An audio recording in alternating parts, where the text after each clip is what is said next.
Kids, let's before we say I'm a anything live kid. important, let's give it the old college check. I'm a real boy. Are you a real boy? Is that true? Ooh, more hearts. All I like the hearts. Keep the hearts coming. Woo! That was a lot. How do you do that? What's happening? You get like destroyed Here. by hearts. Steven has done his due diligence to hardwire us in. Pulp Fiction is live now. All right, let's check to see if we're here and we're real and we hear ourselves. Ryan? How's this? I'm talking into the mic. Here, I'm giving you a bunch of hearts, Ryan. I like them. They make me happy. It's like watching bubbles in an aquarium. All right, if we get a test, if anyone says comments or whatever. Cool. All right. I think we are live and we are good. Yeah. It's like watching bubbles. Okay. Yeah, we're good. Well, hello and welcome to the Tuesday Night Live unboxing show here at Pulp Fiction Long Beach. I'm here with my squad, Derek and Steve. We're tiny in the corner. You can see us. Oh, okay. We're So on in the there screen. anyway. Well, okay. because Ryan feels small, so we're smaller than Ryan. Yes. I didn't want any more people that were taller than me sitting next to me. That's the new rule. Star, of the show. So. In his own mind, but we won't talk about that. It's a lot easier to stop you gentlemen when you're talking about more than you want. Monique says hello. Hello, Monique. Hey, Facebook people. I can't see the Facebook comments, so I'm going to let them field those questions and comments. In the meantime, there's a lot of friendly faces on Instagram that I know. Hello, everyone. Cool. All right. Well, welcome to the Tuesday Live Unboxing Show.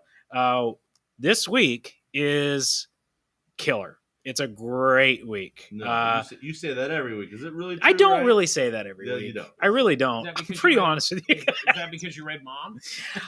Oh, hey, every comic book is somebody's favorite comic book, Steve. That's true. No, I was just really impressed. I sat down to I watch The Bachelorette with my wife, and I read the week's comic books. I do both at the same time because I'm a multitasker. Wait, you can read and watch at the same time? No, but you can. It's easy to find your spot again in a comic book. It turns out, but I just kept saying like, "Whoa, wow, oh, that was good!" Like, "Oh, this was good too." And yeah, so I'll talk to you guys about it. But it's pretty exciting. A lot of good stuff. Hi, Ruben. Hi, Monique. Hi, everyone. So right off the bat, Ryan, and I don't want to hear about all these comic books. I just said that. I just said hi, Ruben. Let me ask you about your shirt, pal. Something happened on Thursday. Tell us all about it. Oh, right. Ryan, what are you drinking? Cheers. Cheers. Ink and drink. I got ink on my shirt, and I got a drink in my hand. What do you got in your flask, Steven? Just water. Oh. Cheers. Sorry. I like how you cleared your throat before you said that. Hi, Paulina. Yeah. So the ink and drink is back, guys. I've been trying to get you all to go check this thing out. And it's back after the quarantine. We had it was a tremendous return. A lot of people showed up. Really cool drawings. Got to meet a few new people. Socializing. It was always a good time. It was on Thursdays, so I think maybe they're moving it to once a month on Thursdays. I don't know if that's like official yet. I think they're still kind of playing it by ear. I highly recommend checking it out. What is it exactly? What is an ink and drink? It is a really, really fun, completely open to everyone event that goes down at Supply and Demand, which is a bar down Anaheim Street, just past Alex's bar. So if you joined us at Alex's bar, if you just keep going down a little ways, you'll hit Supply and Demand. Supply and Demand is a bar. It's a music venue, just like Alex's bar. They do shows. They do rock shows, rap shows, and they have a full bar, and they make amazing tacos. And then once a month, they host the Ink and Drink, which is basically just Long Beach's version of LA's Drink and Draw, because Long Beach is we're not LA, we're our own thing. We can do one too. So it is. It's put on by three gentlemen, June, Irwin, and Roshi. Irwin and June are customers of mine here at the shop. They're both amazing. All three of them are amazing artists. Basically, artists show up. They take they take a bunch of tables and chairs, and they take blank butcher paper. They put it all over the tables, and they lay out, markers, and people just draw. They just draw. That's it. Whether whether you're good at it or bad at it or whatever. And it's really cool for me. I just knew that it's not all comic book artists. These are like street artists, graffiti artists, graphic designers, just illustrators in general. But if you're like me and you like original art, it's fun to go walk around, see what they're doing. They usually will write their Instagram handles next to their drawings. So if you want to go follow them on Instagram, you can see what other kind of stuff they like to do.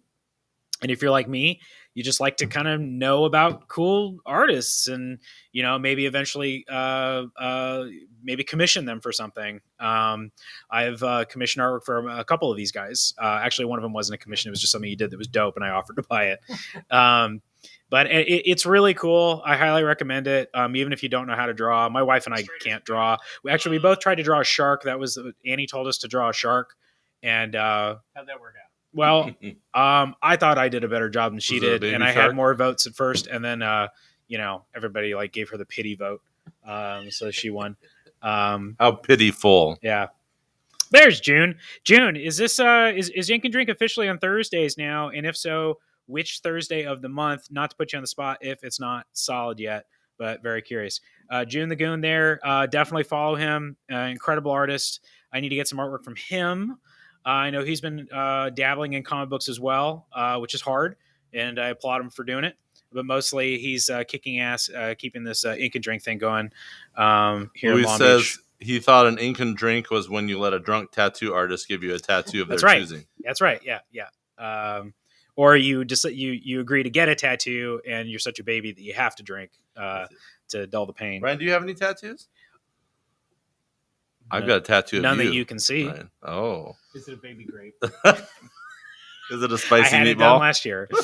A baby grape. Is it a dinosaur in purple pants? I have a baby grape tattooed on the bottom of my right pinky toe.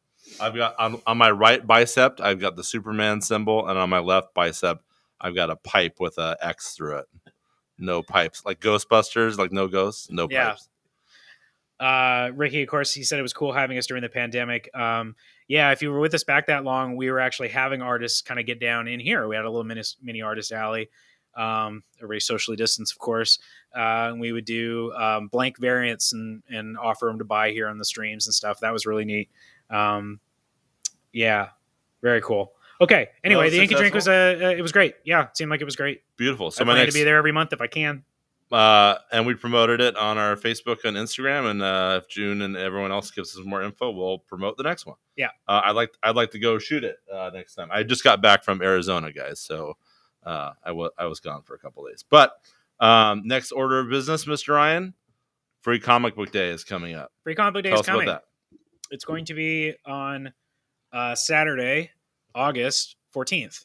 And we're going to have a very no frills setup. I don't want anybody to have to come inside if they don't want to. So I am going to have all of our new comic book day books outside.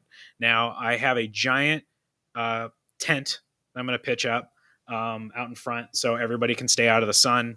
And we're going to do it like the way we've always done it. So if this is your first free comic book day with Pulp Fiction Long Beach, and it may very well be, we do a food drive. We work with the Long Beach Rescue Mission.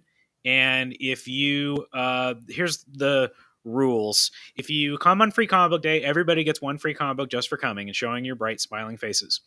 However, if you bring non-perishable food items, you get more. How many more? Well, just, I don't know. You'll get what you deserve. We take cash donations as well.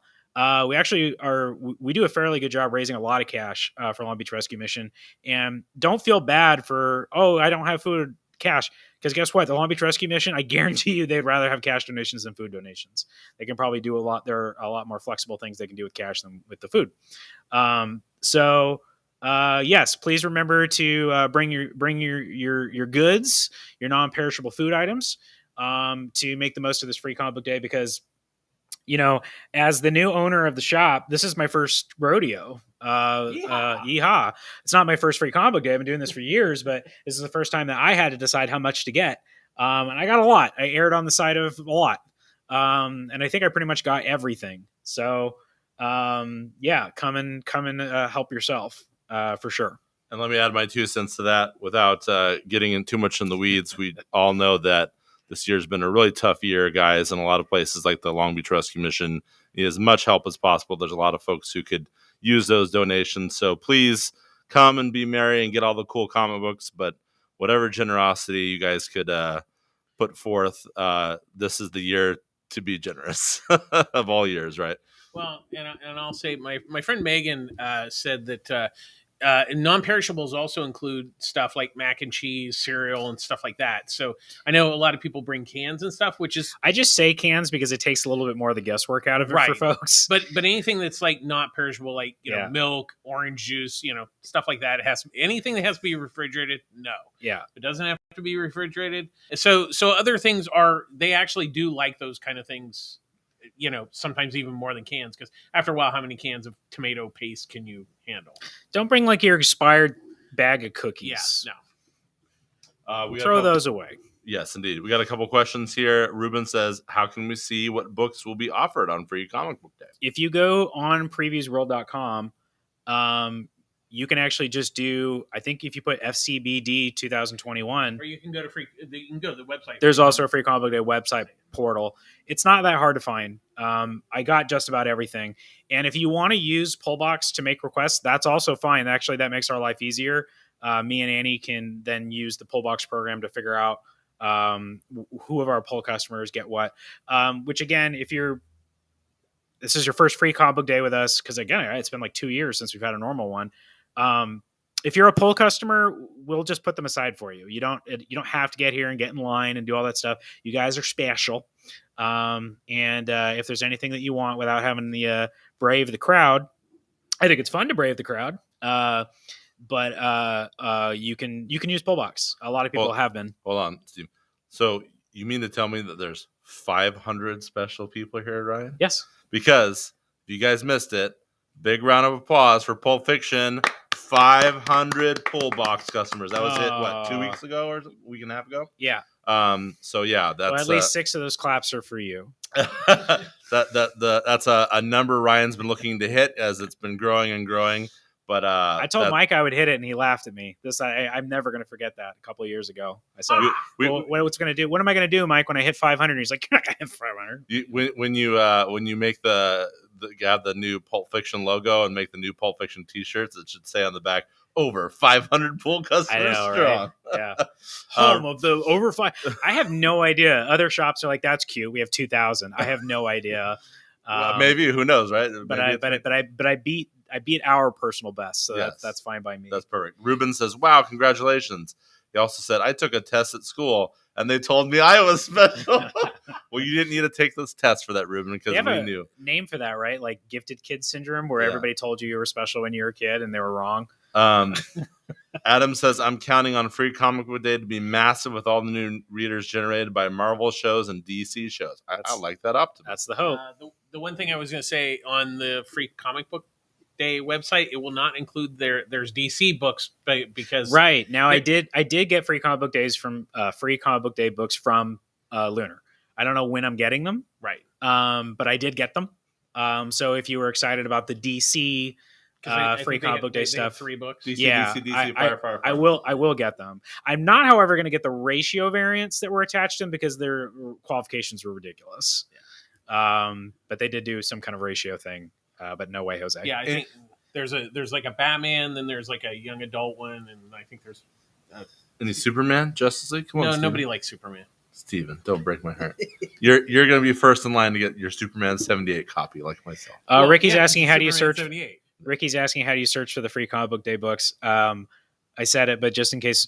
So again, if you go to either see if you can find the actual website, Steve, Yeah, so I can I'll plug get that. it. Steve's looking for the Free Comic Book Day website right now, but Can you post it in the meantime, if you go to previewsworld.com and you log into your pull box, go to search, and if you do FCBD for Free Comic Book Day 2021, I'm pretty sure that'll work up. If it doesn't work, let me know, and I'll see if I can figure it out here on the stream. Louise says, "I'm contemplating whether or not I should show up in the store on the Free Comic Day wearing a dinosaur and purple pants costume." It would be the Yes, best you should. cosplay of all time. And Pauline also says, "Congrats regarding the 500 pull customers." Thank you. real quick, we talked a little bit last week, Ryan, about possibly doing some kind of man-woman on the street of asking some folks as they come in. Oh, yeah. One of their best or first or most memorable free comic book day experiences. Just real quick, could you touch on how free comic book day is kind of like a cool gateway for young readers or maybe their first experience in a store? Yeah, it's easy to get. Hey, Erwin, we were just talking about Ink and Drink a few minutes ago, buddy. Congrats on the return. Yes, it's easy to get jaded sometimes when you do, especially if you do a whole bunch of them in a row. You're like, do people come and just grab the comic and you never see them again? You see them once a year on Free Comic Book Day. But that is patently untrue. Anecdotally, I've heard plenty of stories from our customers that tell me that their first time in a comic book shop, not only was Free Comic Book Day, it was an hour shop. And that has made them, a fan since then. And that always means a lot to me. If you have one of those stories and you feel embarrassed about telling it, please don't. That stuff makes me feel so good. So yes, Free Comic Book Day is absolutely going to be a portal, gateway. They come and kind of see the community, see how much enthusiasm there is for it, and how much fun there is to be had in this place where people can get together once a week and get excited about new stuff every week. I think the other thing is make sure you bring kids, because there's a lot of great kids comics that they always put out. Yes, lots and lots of kid stuff. They really grab any kid you see. And random kids. Yeah, it helps in the carpool lane too. But I think that's really where I really enjoy Free Comic Book Day is like when kids, because they love comics and it gets them to read and everything, and it's a good thing. Free Comic Book Day is definitely aimed at all ages, families. There's not to say there's not cool stuff for adults, but we're trying to get them started young, My buddy Aaron Pressberg just started watching the stream. Hello, Aaron. Aaron has brought his wonderful, handsome young boys to Pulp Fiction Free Comic Book Day many a year. And Aaron's also a talented actor playing the captain at the Pirates Dinner Adventure. So shout out to my pirate homie. Real quick, Monique was saying I tried and I couldn't find them in previews anymore unless I did something wrong. Hey, Steven posted the link right here in the chat for the multi-stream. He also posted it on the Insta chat. Yeah. And then also gives us a quick opportunity. Join the Pulp Fiction Facebook group, which is different than the page because Steven just posted it there. Yeah. It's all there. It's all over. It's on all the things. So check it out. Free Comic Day is August 14th. Whoa, that's close, Adam says. Yes, indeed. All right. Yeah, I'm trying to figure out what's I guess I'll have to figure this out later. Keep your eyes peeled on the social media tonight, guys. I'll post on Facebook and Instagram and Twitter and everything on how you have plenty of time. I've already ordered the books. They're actually literally sitting right next to me in boxes. We just can't give them to you until Free Comic Book Day. So you have plenty of time. But tonight I'll give everybody a primer on how to actually. Thank you, Steve.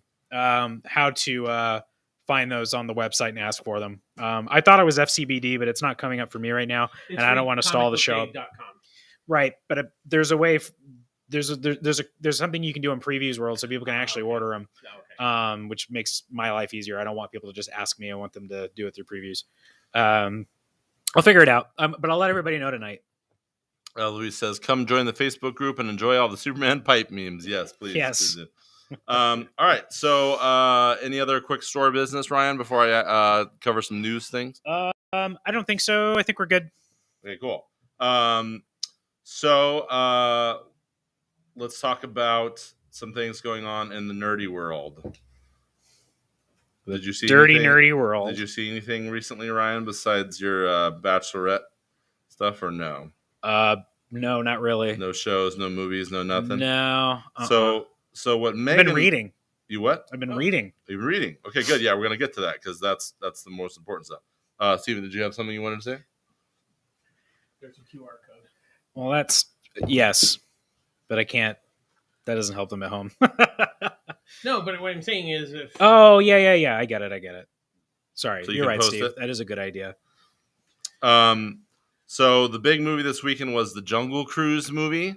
And Megan and I really wanted to go see The Green Knight. Did you guys see The Green Knight? No, I really want to. Really want to see that, but unfortunately we weren't able to get to the house, so we rented the Jungle Cruise movie for $30 to share with the whole family over the Disney Plus. Yeah, laugh, you'll cry, you'll kiss. $30 goodbye. Yeah, that. So So the movie SCTV. was not great. I'm sad to report. It was Oh trying no. it was trying to be Indiana Jones. It was trying to be Pirates of the Caribbean. There was one scene where the submarine is chasing the jungle boat, and it turns into a Fast and the Furious scene. It was also trying to be the Mummy in many ways. It was very uneven CGI. So you're just describing the pitch of the movie. Yeah, and I like The Rock. I like Emily Blunt a lot. And at first they try to incorporate some funny jokes of like the backside of water. You know, the puns that the Right. actual ride includes. But it gets really convoluted, really complicated. They include 3 modern day like big social themes, and I'm just like, why is this doing in a 1915? Like, and one of them was like fighting against animals in cages, and I'm like, I don't. This is the Jungle Cruise. Like, I would like to see that in a modern movie, but like a lot of things just didn't fit, and I'd be curious if anyone else saw it, because Megan didn't make it through the movie, and I was just Like that sums it all up. sadly disappointed. Next thing on the news thing, Scarlett Johansson is suing Disney. Oh yeah. Yeah. That's a so big deal. so any and to this is not confirmed yet, but there's thoughts that Emma Stone might follow because of Cruella, and Emily Blunt might follow because of Jungle Cruise. So, any thoughts on the ScarJo information, boys? Well, here's my take, and I get, she got $20 million. She's not broke, but the She's a ultimate producer in the film. she's too. producer. But here's the thing: it's ultimately a contract. If it's in her contract, then because Warner Brothers ran into the same problem. Yeah, but they paid. Well, they didn't. They only initially paid Wonder Woman. Nobody else got initially paid. Yeah. Then everybody. They took care of him before Damage Control. Yeah, well, there was Damage Control, but when you had Denzel Washington, like, excuse me, Yeah. and you don't, you can't, he's a box office draw, just like Scarlett Johansson. So, there'll be some sort of settlement, but yeah, it was probably not the wisest idea. Yeah. And I get what's going on. It's with all the stuff going on in the box office, but it's still kind of sucks. I mean, if you have a contract for something, then you should get your contract honored. I say get paid, girl. Yeah. Yeah, this is a part of what I feel about it. She obviously got paid handsomely and beautifully, because she's beautiful, as the face of the movie, the actress of the movie, and then as the producer got paid. But as Steven was mentioning, this contract was made regarding the box office in a normal world, and this movie got delayed years, at least 3 or 4 times. So her original contract didn't include it being released on streaming for $30 premium, and that streaming number did take away from box office and was a substantial number for Disney Plus. So yeah, she's owed part of that, and so would Emma Stone, and so would Emily Blunt. I feel The Rock, of course, his company produced the Jungle Cruise, $7 production, so he's going to be okay. He got paid $7. He did, but the thing that's kind of weird is that she comes out to sue Disney. So my first response was like, okay, we knew that Scarlett Johansson wasn't going to be in anymore. That they were just going to go forward with Florence Pugh. That's a definite. Yeah. Pew pew. But then when Disney responded so quickly negatively, saying like, oh, she's like, pandemic insensitive, and then the populace was like siding with ScarJo. And even Feige, came out and was like, yeah, I did not like the Disney Plus premium access rollout. So it just seemed like it was bad form for Disney to publicly try to flip the switch on ScarJo, Turn and make it into look like she was an line in the irresponsible. sand. Well, Yeah. they were the ones that released her salary. I mean, not that it was a big secret, but that when they came back, they said, "Oh, she got paid $20 million already." Yeah. Right. And that was them. So that Which doesn't work, because when you're the Disney that says that, that's kind of like calling the pot kettle black. Yes, isn't when it? you're when you are Uncle Scrooge. Yeah. Going back to Jungle Cruise real quick. Ruben says, just watch the original version of the Jungle Cruise, the African Queen with Bogey and Hepburn. 100% agree. That's what my wife said, Ruben. He was even wearing the same hat and everything. Yeah, total homage to that. And when you start the movie and all these crazy convoluted things are happening in this movie, my wife was like, they could have made a good adventure movie of these people on a boat going on an adventure instead of all this sci-fi, just crazy CGI. But why would anybody make submarine race? Why would anybody make that movie, Derek, when Anaconda already exists? Once again, we go back to you don't remake. Okay, years and years ago. No. I'll make this short. So I did this interview with Joe Dante. Now this was back in the 90s. So you remember, like the 90s, there was the big, everything was remade. Let's remake this. Let's remake that. He pointed out something. What you do is you remake something that was like a good idea but didn't quite work. Yeah. Or in the case of there's two cases I can think of. John Carpenter's The Thing because he went back to the original story, or Warren Beatty's Heaven Can Wait, which is a different take on that story, but they found a different way to tell it so it felt original. So that's what you need to do. Yeah, but Jungle Cruise isn't a remake. No. I understand, but you don't try to make the African Queen and then put like aliens in it. Yeah. To that point, Hitchcock even did it before. He said, Cody said that you dropped something, Steve. If you want to pick it up, you dropped something. Yeah, I did. What drop? Name dropped. I see. Alfred Hitchcock did it even earlier. He said he would. A lot of his contemporaries would try to find the best book or best play to adapt, and Alfred Hitchcock was like, "No, I want to take like a mediocre play with a cool concept and make it better." Otherwise, people compare. Yeah, and he actually remade one of his own films. Yeah, Adam says, "Pay the lady." Laura agrees that African Queen is a great vintage movie, and she's not surprised that Disney's acting greedy. Monique also says, "I read Emma Stone is looking to possible sue for the same thing." Yes, it's true. So yeah, we'll see how this situation plays out, but it's kind of a big deal. And also on the movie front, Suicide Squad is coming out this week. This week? Yeah, this week. Oh, it's coming out on HBO Max and also I can watch it at home. Theatrical. Yes, you can. I know I'm that guy. I'm gonna do I'm both. that guy. No, I will tell you this. I am going to go see it in the theater, and I'm going to go see it in IMAX because it was shot fully in IMAX. Wait, how early can you watch on HBO Max this week? Thursday night, 12:01. Oh hell yeah! And it's getting great reviews. Yeah. It's the highest rated DCEU movie. It's just looking like a lot of fun. Ryan, do you have any tie-in Suicide Squad books or anything that you can? Yeah. Do you want to? Should I? Is that our segue? Is that our pivot? Well, I mean, is this in the new stuff? I just meant in old stuff. This is a brand new Suicide Squad book, and it's right here at the front of the box. Okay, well let's hold off on that, but right. we'll come back to that. Real quick, I'll finish up here. What If is coming out soon. Have you seen some of the stuff? I saw a trailer. Yeah, so that great. Comes out I think next week. Yeah, and wow. Chadwick Boseman does 4 episodes, man. As Black His Panther. Voice? Yeah. Oh, that's cool. Swamp Thing. Peacemaker's in it. Okay.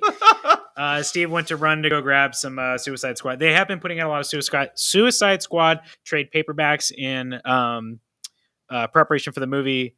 And these are all cool to check out. So you got some original classic John Ostrander stuff here. You can't tell that covers like the poster, but if you've ever been interested in Suicide Squad, I think that the Ostrander stuff is still kind of the gold standard for what people say. James Gunn definitely is I know that he on several occasions has said that I guess I'm not used to it because then you can't see my face. Ostrander is like his big main inspiration. Yeah, I think Luke McDonnell was the main penciler for quite a while. Trial by Fire. I'm not sure exactly what this is.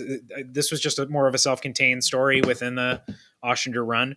There's also some Keith Giffen Suicide Squad stuff that I didn't even know existed. So there's that as well. And then one that I actually have read at least some of is Suicide Squad Bad Blood.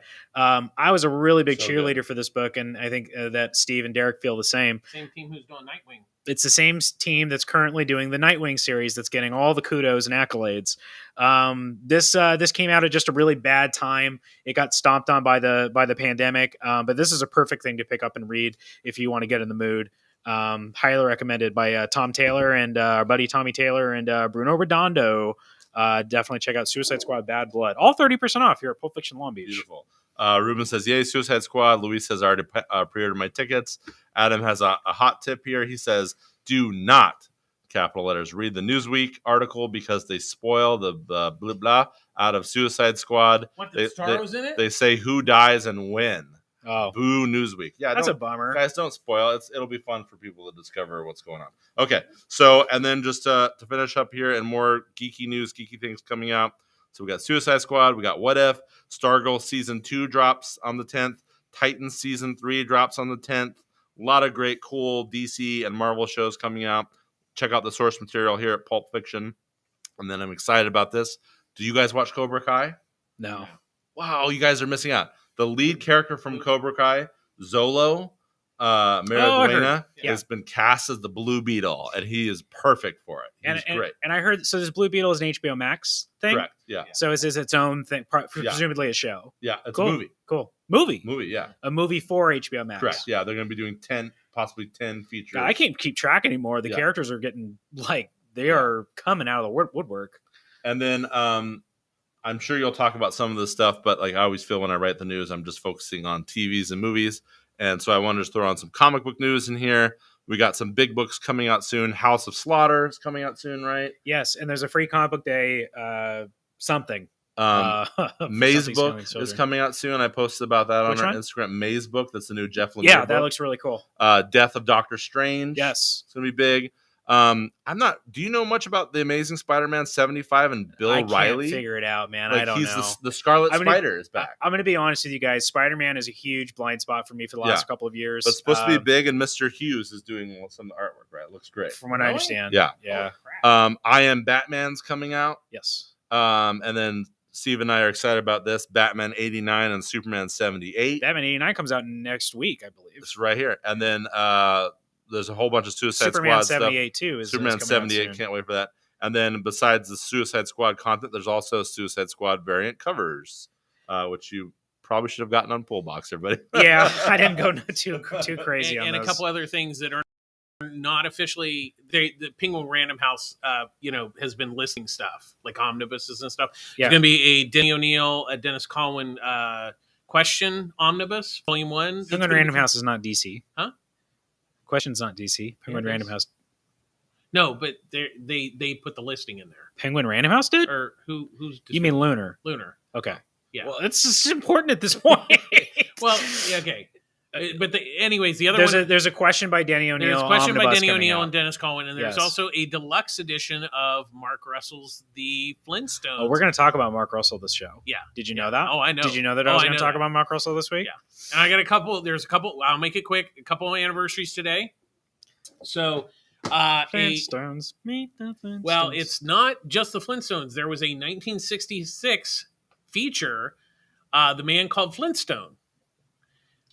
Which was done while the show was in production, but it was because of Dr. No. Dr. No was such a big hit. And, why not just turn Fred into a spy? Well, of course. Yeah. Okay. So, and also since we don't talk about horror stuff at all on this show, it's terrible. It's a shame. Today is the anniversary of Piranha. Yay, Piranha. Piranha. Yay. Yeah. Directed by Joe Dante, one of my favorite directors. The best story about this is Roger Corman always had a knack of finding out what the studios were working on, and he would kind of plan his catalog to like do that. So he found out because it wasn't announced yet that he was like the asylum of his day. Yeah. So he found out that Universal had secretly kind of greenlit a Jaws 2 script. So that's how Piranha got made. It's like, we need a Jaws movie. So that's how that whole thing got started.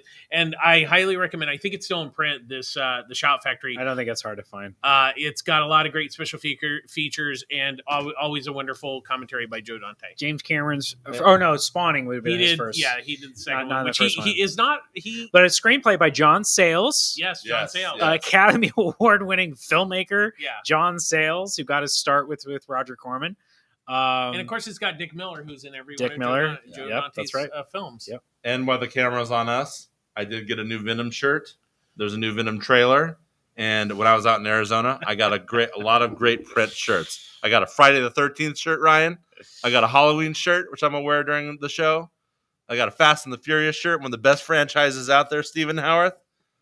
And I'm gonna just be In case very you didn't know excited. that you had a friend in me, I love the Fast and Furious franchise. I just haven't seen the So last fine. three. I am going to show off my graffiti Spy versus Spy shirt. Is it an anniversary or something? No, it's just you're usually Spy very versus good. Spy, which is freaking awesome. You're very good at coordinating your apparel well, I didn't to have like any Piranha events. shirts, Oh, so, you know. we'll get on that. All right, let's Oh, go back to Ryan. All right, cutting back to Ryan. All right, so Mr. Ryan, that's all the news that's fit to print. Let's talk about comic book. Yeah, let's start talking about comic books. That's what we're here for. I got a big old box full of them and a lot of ones that I have lots of words on. So I'm going to try to micro machines. Real quick, I did post on Instagram and Facebook Yes. and the group site the link to the previews. Yes. So those of you that were asking, if you follow that link, you said you posted in the group as well. Yeah. If you follow that link, it will take you to clickable links to on Previews World where you can order the free comic book day Everything books. except for DC. Everything except for DC Comics. If you have a Pullbox account, you can go on there and you can make your free comic book day request that way. I'll post that I'll post it also. Make sure nobody. And I guess before you get started, let's read these last two comments. Louis says, Batman 89. What happened to the other 88 Batman? Hi-oh. And Adam says, I got my Brubaker Catwoman Omnibus on pre-order. My favorite Catwoman. Adam also says, I saw Piranha at the drive-in when it came out. It made an impression on me for sure. And then Ruben says, I love the first Micro Machines reference of 2021. That's Micro Machines. Okay, here we go. Let's start with DC Comics. We have Batman 111 this week. Of course, we don't have Batman books anymore without the 1 in 25 Riccardo Federici 1 in 25 ratio variants. I'm not sure who this character is because I'm way behind on Batman. Not totally certain. Well, it's also this particular sleeve is really shiny. The other ones won't be this bad. In any case, these might already be spoken for at this point, but they're $19.99, pricing them $5 below ratio price. But all I found were the FCBD toys. Ricky, yeah, I don't know why. The title does say FCBD 2021, so you should be able to use the search that way, but it's not working that way. If you scroll up into the chat here, actually, what was it? It's freecomicbookday.com/catalog. Go to freecomicbook.com, freecomicbookday.com/catalog. freecomicbookday.com/catalog. Again, I'll post it later. Okay, let's keep going. So that's Batman 111, and then this week we have a couple of books, some Joker goodness, in case there wasn't enough of it already. What? Love that Joker. Love that Joker. We have the Joker Presents Puzzle Box. Joker Presents, meaning I'm pretty sure each issue is going to just tell its own story, perhaps with different creative teams. That is my best guess. This was a very silly, comedic kind of story. You know that it is not taking itself too seriously when I think I have. Here we go. We just have Batman's entire rogues gallery. You know, just putting him in the tank and just behind bars. You know, none of them can get out of there. I don't know. I thought that was kind of Killer Croc can't bend those bars. Well, because it's got Bane in there. Man-Bat's literally hanging upside down. It's a comedy. Is this your card? Yeah, so it's pretty fun though. Yeah. Oh, this is very uncomfortable in here and cold. Why are we all doing it together? God, I came so close to just watching Harley last night. Anyway, yeah. If you want, I would say that if you're looking for something in the vein of Legends of the Dark Knight, the Derek Robinson stuff that's been coming out, but even a little bit more silly, check out Joker Puzzle Box. That's the main cover there. And then we have Federici doing a not a black and white, but an actual proper cardstock cover, which looks really cool. I did not order enough of that. I think I only have a couple. And then here we go. Chris Mooneyham. I really like Chris Mooneyham. I haven't seen him do any work in a long time. And speaking of fire, Eddie is here. Hey, Eddie. Eddie! I'm sure he's been busy watching all of the Olympics. Oh, we do have a 1 in 25 ratio variant for Joker Presents Puzzle Box by Jesus Marino for $19.99 if you want a Joker popping up out of a Jack in the Box. All right. Now, that one was cute. That one was fun. This one was great. Don't miss Suicide Squad Get Joker. Well, that's a book. It's a black label magazine size style comic. It's Batarang size. It's Batarang size.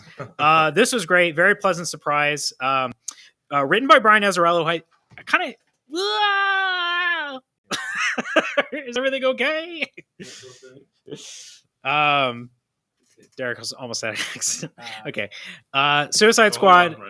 What happened? Hold on. Okay. We may You're not in be. the dark. Oh, shit. I hope everybody got to hear my scream and yell before it actually happened. All right, Instagram. Hello, Instagram. I feel like we don't talk anymore. Let's catch up. Instagram questions, go. What do you guys want to know? Nothing about Suicide Squad, though, because I don't want to say anything twice. We are still streaming. Oh, okay, good. But it's not you. It's us. Good. Louis said, what happened? Everything went black like my heart. Someone didn't pay their light bill. Adam says, La Llorona got you guys. Okay, so it wasn't that anything came undone. We just went to camera 3. Got it. Because there is no camera 3. So I can keep going? No, it's still us. Okay. You're showing us. All right, let's... I Put it back on him. Ruben wants to You hear care me about scream. Ryan? I thought it was just about me okay. and you. I thought it was the me and you show. There's Ryan! Yay! He's back. Comic books. Okay, so Suicide Squad Get Joker. So it's written by Brian Azzarello, who I think is kind of hit and miss lately. I don't always love everything he does, but when he's on fire, he's on fire. This one, he's on fire. Great source pairing of source material with him. But oh wow, Alex Maleev reminding everybody why he was such a force to be reckoned with. Been a while since I've seen any Maleev artwork, and he is just laser focused in this issue. Let me find some of my other pages that I really liked. A lot of bars, which you should have, right, in the Suicide Squad. We're black again. But y'all can hear me, right? I'll describe these pages to you. Let me tell you how Alex Maleev draws the penguin. Okay, that's us. Hold on, Ryan. You're dark. Okay. Dark. Look, Okay. it's Piranha. It's Piranha. Well, hello, Instagram. No, yeah, Hello. exactly. Because Hello, Instagram. Would you like to see some of Suicide Squad Get Joker? The reason why this is called Get Joker is not at all what I expected. is it not about the Joker? No, it is. Okay. But very unlike the way they've done it in the movies and animated movies and stuff lately. You're back. You're back, Ryan. Cody said he saw Azzarello in his dumb sandals. Azzarello wears sandals? Really? He doesn't strike me. He strikes me as somebody that wear like cowboy boots, like to bed. But maybe not. Now get to the good cover. Well, I didn't get a ton of this cover. Don't get too excited. Who did this? George Fornes, Judge Fornes. who's doing There's the alternate Rorschach. cover. And he's doing B covers for all 3 of them, and they're all like Is it only 3 issues? it's only 3. That's issues. good. I like that. And he all of them have that kind of like movie style poster kind of look. Highly recommend this book. It was a ton of fun. Perfect way to get in the mood for the movie. I wonder if I should say why it's called Get Joker. It's kind of cool. Yes, just say it. Okay, so you know how like in the movie, in the animated movie, it was like the Suicide Squad is sent after Joker. Yeah. Well, in this book, he becomes in control of the Suicide Squad. Oh, nice. He manages to. He gets the toy, the head blower upper from Amanda Waller. So they are all at his mercy, which is pretty neat. Idea. Yeah, it's a great idea. He said he dresses like a monk. Azzarello, really? Again, I always thought he was just like a jean and boots guy. Maybe not. Okay, moving right along. That's it for DC Comics. Nothing else came out. Whoa, nothing Superman related? Actually, Swamp Thing came out. You even have a copy there because it's got Suicide Squad. Okay, yes, Swamp Thing. Here. Swamp Thing. What do you want me to do? Show Peacemaker? Yeah, show Peacemaker. There's Peacemaker. So He's so hot right now. John Cena showed up dressed as Peacemaker to the Jimmy Kimmel show, I think, and then also on the red carpet at the premiere, he was dressed as Peter. I think he said something like he's never going to give it back or the costume back or something. That's great. It looks like so much fun. I can't wait to see the movie. Okay, speaking of fun, let's move on to the indies. Yes. I decided to not be so much of a curmudgeon this week, so I talk about some other things that are not no number ones. Just reminding everybody that Geiger's still coming out. It's a big seller. It's still selling. Issue 5 is out this week. I have most, if not all, of the back issues. Can you crack that baby open real quick? Sure. I haven't even looked at the inside. The art is so good in this book. Oh, I love this two-headed doggy. There you go. If you don't know what Geiger is, we've talked about it a lot, but if you are a fan of like Fallout or Mad Max or any of that kind of stuff, you really should be checking this out. It's Jeff Johns and Gary Frank, superstar creative team at DC Comics for years and years, striking out on their own to do a post-apocalyptic superhero indie book. So it's like the real life Radioactive Man. Yes. The goggles, they do nothing. All right, moving right along. This is Good Asian is up to issue 4, but I just wanted to show it because I thought this artwork is gorgeous. Just a very, very, very pretty cover. Just to remind everybody, this is an artist I am not familiar with, and their name is Awanki. That's it. Awanqi. I don't know if I'm saying that right. But beautiful cover, absolutely gorgeous, very striking, caught my attention. Good Asian. First issue was fantastic. Check it out. If you're looking for a hard-boiled noir with a twist. Moving right along, we have more Mike Mignola, Dark Horse verse kind of stuff. This is The Golem Walks Among Us. This is definitely like its own little corner now at this point. You can pick these up and read them just if you're interested. Tales of the Outerverse, it says? I think that means that it's from Baltimore. Okay. I think because Mike Mignola, he's got Hellboy, and then the other big thing he's done in recent years is Baltimore. And a lot of people mistakenly think they're the same thing, but they don't actually cross over at all. I see. I need to get to Baltimore. I'm sure I would love it, but I've never read any of it. I thought you meant the real place. I'm also going to be going. I'm also. That's why I thought. Speaking of which, if any of you all are going, or if you have any recommendations or anything, I'm pretty sure I'm going to be heading to Baltimore Comic-Con this year, guys, in October. So if anybody's gone before and has any tips or tricks or recommendations or restaurants or anything like that I should go check out, please let me know. Adam earlier said that El Kukui showed up the second time we had technical difficulties. He also wanted to know if the DC Conjuring book came out this week. Yes. I'm not showing it here on the stream. I got, at this point, I'm mostly getting the VHS horror covers, the cardstock covers. Is this issue 4? 3? That one I do have, Steve. I put that one in my box already. Is this the new one? Yeah, that's the new one. Yeah. New Conjuring this week, for sure. Oh, what a cool cover. I'm going to give that cover a hand. That's a real hands-on. And Yeah. Luis also said, did the Joker and the Suicide Squad book threaten to send dead rats to the members of the squad? That's a Jared Leto joke. Oh, good. Yeah. Jared Leto did that I remember. on set. What a charming fellow. Laura Pena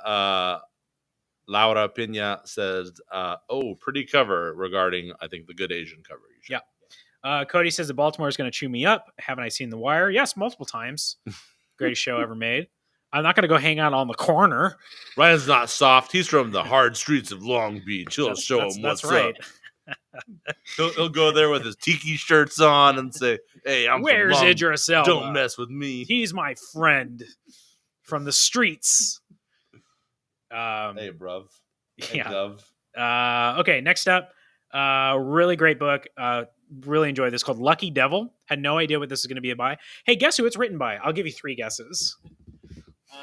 The guy who writes about Colin Bunn. Colin Bunn. He got it in one. I got it right. I was going to say Colin Bunn or James Tinian. Colin Bunn writes half the comic books that come out. Yeah. But this is another one. This one's very cool, though. It has a really neat premise. It's a guy who gets possessed by a demon, and then he gets exorcised. The demon goes away, but he still maintains all of the demon's powers. And maybe got a little maybe he was a little into what the demon was doing while he was he being possessed. No, but one of my favorite panels in here is somebody who gets eaten. I don't know if that'll show up on camera, but somebody gets eaten by a subway door, literally, that grows teeth and eats and chews somebody in half.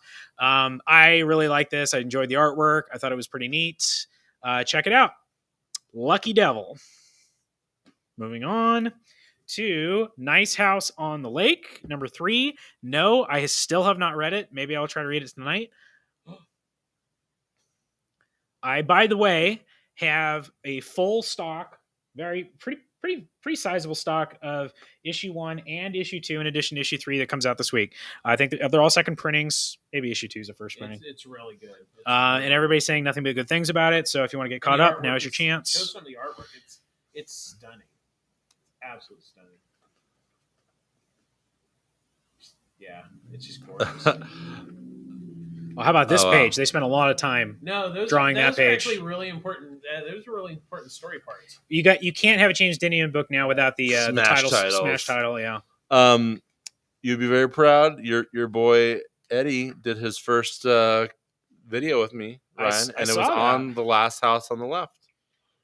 Last nice house on the lake. You did it. You did it. You joined the club. Dang it. I always say the you joined the We Can't Say This Name Right to Save Our Lives club.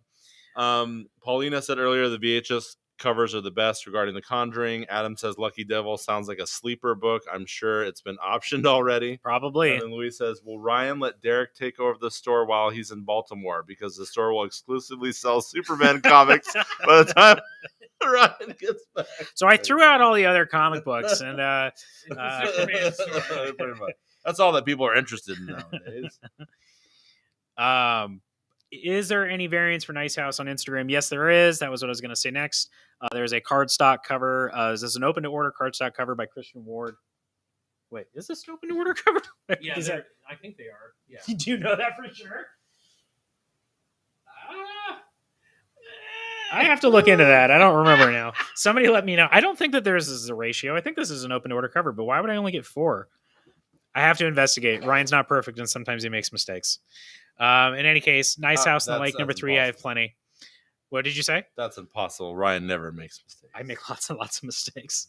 Okay, Mark Russell time. Hey, guess what? In my opinion, was one of the top 2 books of the week. Not All Robots, written by Mark Russell, Steve's homeboy. He's always talking about. This is probably my first oh wow, actually this writer is brilliant. This is one of the most. A long time. I know, I understand, but this is the first time that I've read where I went, holy crap, this guy is very clever. So here's what Not All Robots is. It is definitely a satire. It is about toxic male masculinity, which before you roll your eyes all the way into the back of your head, you need to trust me on this. You need to give this book a shot. It is doing it in such a darkly satirical, shrewd way that was very impressive. So what's it about? This is in a future where imagine the 50s kept going, right, kind of deal. And robots are what happened? Is that 3? Yeah, you're finding out. Robots are doing everything for everybody. Basically, every family has a robot, and they are like the breadwinner because they do all jobs better than humans could. So they go off to work in the morning and they do the work and they earn all the money, and then they're doing it in the service of their human family. But tensions are rising in this situation. They're in the middle of eventually rolling out some robots that look like humans. That's kind of one of the things that's going on. But also robots are, perhaps why do we need to be doing anything with humans anymore? Couldn't we just be doing this on our own, guys? Yeah. Was really impressed. I was laughing. I just thought it was really well done. Not All Robots, highly recommended. Drawn by Mike Deodato Jr., who's been doing a lot of the artwork for these AWA titles recently. But this one's a cut above. It stands apart. And I think it's not going to be very long before we hear something about that as a movie or a TV show or something. It appears that it just was orderable. It's an open order cover. Because 2 stores listed at cover price. Okay, that makes sense. We also have Deodato Jr. doing a, this is called American Gothic, yeah. I think, a painting homage, which, again, I thought it was just kind of a cute homage and there wasn't anything to it. But once you read the book, you're like, oh. Each cover is going to have 2 different variants based on other things. Got it. Not All Robots. Check it out. Really good. Very impressed. Louis says that the store exclusively sells Superman books. I'd probably open up a kiosk that sells pipes across the street. Luis, you're dead to me. Laura says the artwork in the Robots book is gorgeous. Adam also says, I saw some of the art for Not All Robots. It's stunning. And those two covers that you showed, those are of famous paintings, right? Those are Is this parodies? one? I don't know. I Yeah. thought Well, that's the Thanksgiving one. Norman Rockwell? I'm not sure, but No. it's that Thanksgiving painting. got it. And Yeah. again makes sense. And 'cause this is that's all- been homaged from Justice Million. Society, Fantastic Four, all the different Thanksgiving covers. There's probably one with purple dinosaurs. I'm sure.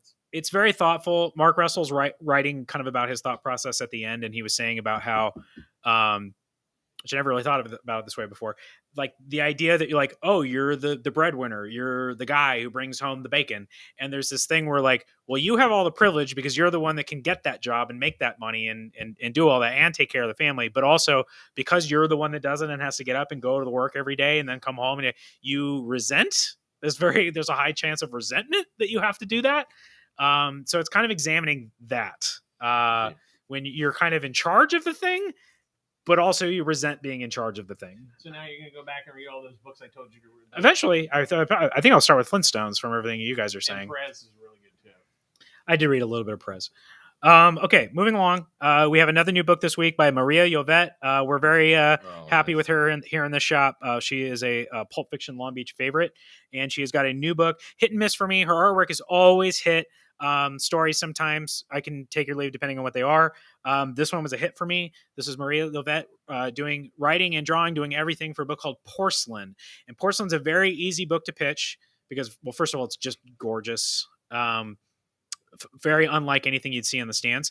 But this is basically Alice in Wonderland if it was, what did I say? Alice in Wonderland if it was... No, God, I had such a good thing that I wrote on Instagram. Oh, look who's on right now. Wendy says, hi. Perfect timing, Wendy. Hi, Wendy. We got Marie Yvette. I guess I said Tim Burton. He did do Alice in Wonderland, not Tim Burton. Yeah. All right, I give up. It's really cool, though. Look, you have this insane, like, funhouse thing, and its tongue comes out and grabs her, and she gets kind of sucked into this, underworld. I don't know what's going on. That's not really the point. You kind of get swept up in this gothic fairy tale with absolutely fantastic artwork. Tim Burton meets David Lynch. Yeah, I guess. I'm really bothered that I don't remember. I wrote something last night that made sense. Checking it right now. On my stories. We had some really cool covers to go along with it. This is Caspin Wingard. Oh, that's nice. For the cat lovers. This, I'm not sure who this artist is, but more kitties featured here. Are the cats in the book? She owns a cat, which again is that it's pretty obvious Alice in Wonderland, because doesn't she have a Dinah or something like that? Alice in Wonderland. I saw the animated. Well, She doesn't walk around with a cat, but she's hanging out with a cat in the beginning, and then she leaves. Well, there's a Cheshire cat later. That's true. Yeah. I don't know anything about Alice in Wonderland. Never mind. Forget it. Another one here. Again, not sure the artist, but very cool. That looks like the Joker Harley. Yeah, it's an homage to that. Yeah, the Alex Ross. Oh yeah, look at that homage to the first Alex appearance- Ross. Yeah, That's the first right. Appearance of Harley in comics. That's right. And one more here. This one's one of my favorites. Reminds me of like a koi fish, koi pond. And then we had a lot of the ratios kind of get swept up already, but here is a 1 in 25 by Maria Yvette for just $10. Okay, Red Room is continuing. No. We're up to issue 3. Family friendly book. And friendliest of books. We'll have these out for Free Comic Book Day for sure. There actually is a Free Comic Book Day Red Room. Did you pull one out? Did you find one, Steve? Yeah. So again, Red Room, if you don't already know, is the sickest book on the shelf. I mean that in whichever way you want to take it. If you're Annie, she thinks we are all sick F words. And somebody else picks it up and goes rad. So it really just depends. Ultra violent cartooning from Ed Piskor of cartoonist kayfabe fame, who wrote Hip Hop Family Tree and X-Men Grand Design, now doing what he calls outlaw comics, full of torture and murder and mayhem and carnage. There's the Free Comic Book Day book. Thank you, Steve. All right. And then the ratio variants for Red Room have been very popular, but this one has been the most popular by far because so far Jim Rugg has been doing all the 1:15 ratio variants, and they have been homages to other covers. He did Love and Rockets. What else did he do? I can't remember. But this one takes the cake. This is the one everybody's going gaga for, so it's going well above its ratio price. Got to give that TMNT homage there by Jim Rugg. This is a 1 in 15 ratio variant, and I'm trying to keep it cheap, not cheap, but less than what it's going for online, cheaper at $49.99. I believe these have all been spoken for, unless somebody decides that's too rich for their blood. I only got 3. So if you're interested and you want to put your name in the hat in case somebody else passes on it, send me an email, pulpfictionlongbeach@gmail.com. That's so twisted. Por favor. Laura said earlier that Luis should have a little cart like a paletero going around the block in front of Pulp Fiction selling pipes. I'm actually really enjoying the image of a vending machine just full of rusty pipes that will fall. That sounds like something right out of Red Room. Yeah. Luis says, hi, Wendy. Wendy says, I checked out Porcelain today and agreed it's so beautiful. Adam says, I got a copy of Porcelain on its way to me. I can't wait. Wendy says, Mamo and Porcelain, great cat covers. That's what I love about Wendy. She comes in on Tuesday and then she reads comic books while she's here, and then she helps me with the reviews. When It was 8 Ball. 8 Ball, that's 8 Ball right. was the first 8 Ball is the other one. 8 Ball, Love and Rockets, and now TMNT. There is another ratio variant by Episcor. I got shorted on this week, unfortunately. Hopefully I'll get replacements soon. And then here's the 1 in 5 Okazaki ratio variant, which is really cool. Selling for real cheap, just at $5.99. Okay. This is the last issue of Skybound X, the anthology, also like anniversary celebration series that Skybound has been coming out. So you get the conclusion of the Rick Grimes 2000 storyline. This And one got the six sidekicks in it. this one has it has a 6 sidekick story, a Gasolina story, and something called Code, which I'm not even familiar with. Might be a new book because they've been doing first appearances in these. Yeah, there's that the Sea Serpent's Daughter or whatever. That looks really cool. Yeah, that was a new one. And then of course the 1 in 25 ratio variant to go along with it. The other ratio variants have not been very popular. I'm just selling them at cover price. If you want the 1 in 25 by David Finch, letting it go for $9.99. Low, $9.99. I buy that for $1. Well, too bad. You have to buy for 10. Next up, we have a book from Ahoy Comics, who Ahoy. they don't get. He does books for Ahoy. That's true. Not this one. This one. Now, I have a question, because on the cover it says the first funny book series in 50 plus years to star a stand-up comic, which I don't think is true. But in an Ahoy comic, that's probably is Paul Constant a comedian that anybody knows about? Is he like an actual comic and he's making himself star in his own comedy? This was really well done. Beautiful artwork here, actually. Look at this is amazing page layout stuff here. I just perfect page composition in my opinion. While this guy goes through his set, it literally is just a comic book about stand-up comedy. So if that sounds like that's something that's up your alley, I recommend it. Snelson, very cool, great, just great art. I can't show you that. I can't really show you that either. Yeah, there's good stuff in this. Snelson, Comedy is Dying. And actually, what made me pay attention to this is that they had an open to order cover by Peter Bagg. You got any Peter Bagg fans here in the oh wow. In the I can't even recall the last time I've seen Peter Bagg artwork on a floppy. No, floppy. He's done like hardcovers and stuff like that recently. He hasn't done a lot. Okay. This is it, boys and girls. This is actually officially your last chance to read. Well, not to read, but to collect all of the Stray Dogs issues 1 through 5 before it gets collected in a trade paperback, which is very soon. Except for there's the free comic book day one. Yeah, is it a new story as far as you can tell looking at it yet? There is a Stray Dogs thing for free comic book day. This is, I believe, I said this last time and I was wrong. I believe that this is the last round of printings for Stray Dogs. It's all 5 issues, and they also did a ratio variant for the number 5.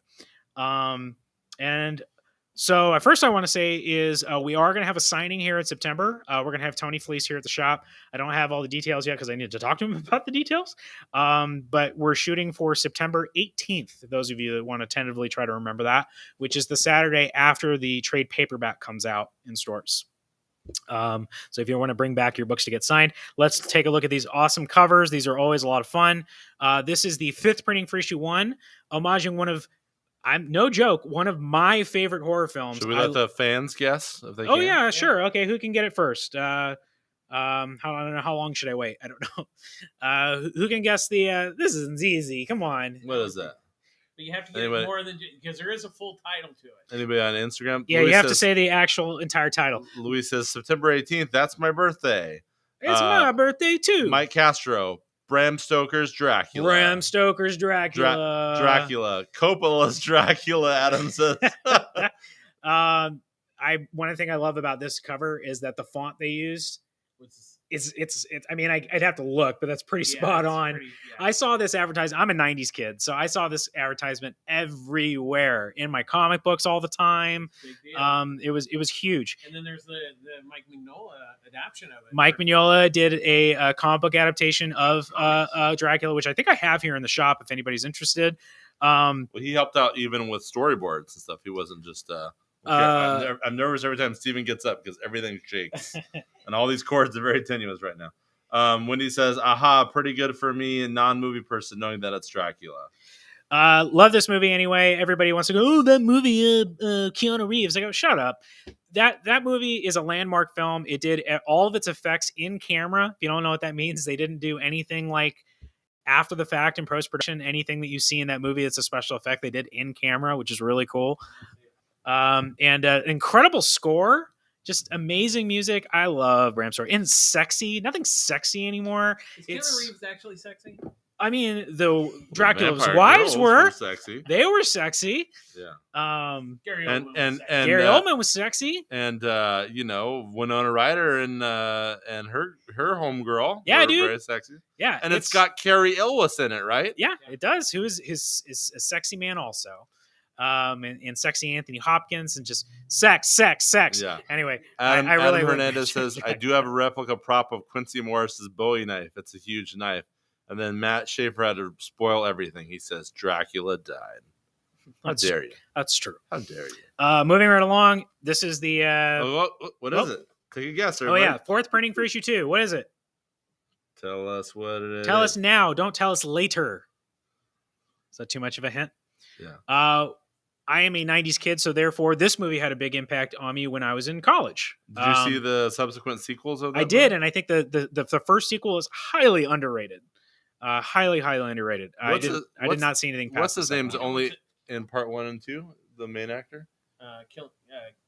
Cillian Murphy. Cillian Murphy?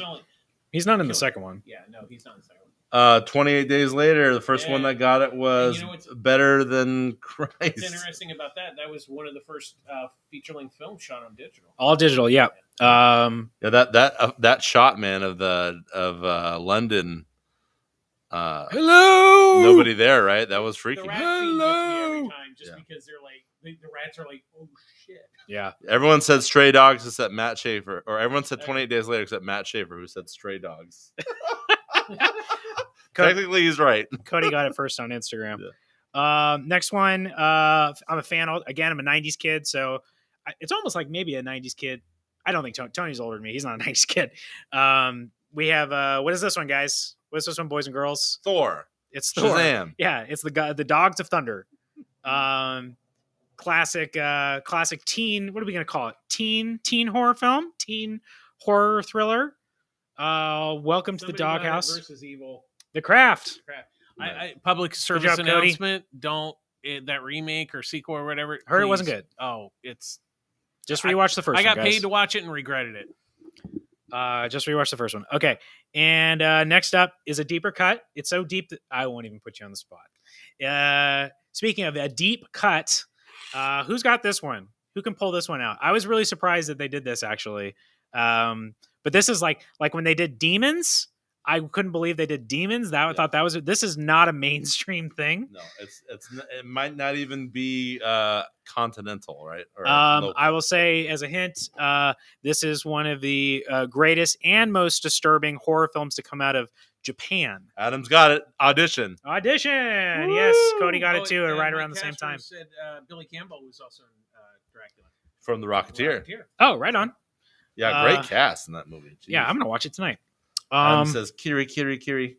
Kitty, kitty, kitty, kitty, kitty, kitty, kitty. Mike got it too, Audition. Been a while since I've seen that movie. If you've never seen Audition, just remember that Ryan told you It's disturbing. big bag that's not doing anything in the background until it is. That scared the hell out of me when I first saw it. Okay, moving on. Last one is not an homage. It's just to give people an opportunity. They did do a second printing of all the other covers in this style. So here's the second printing of issue 5, in case you missed it.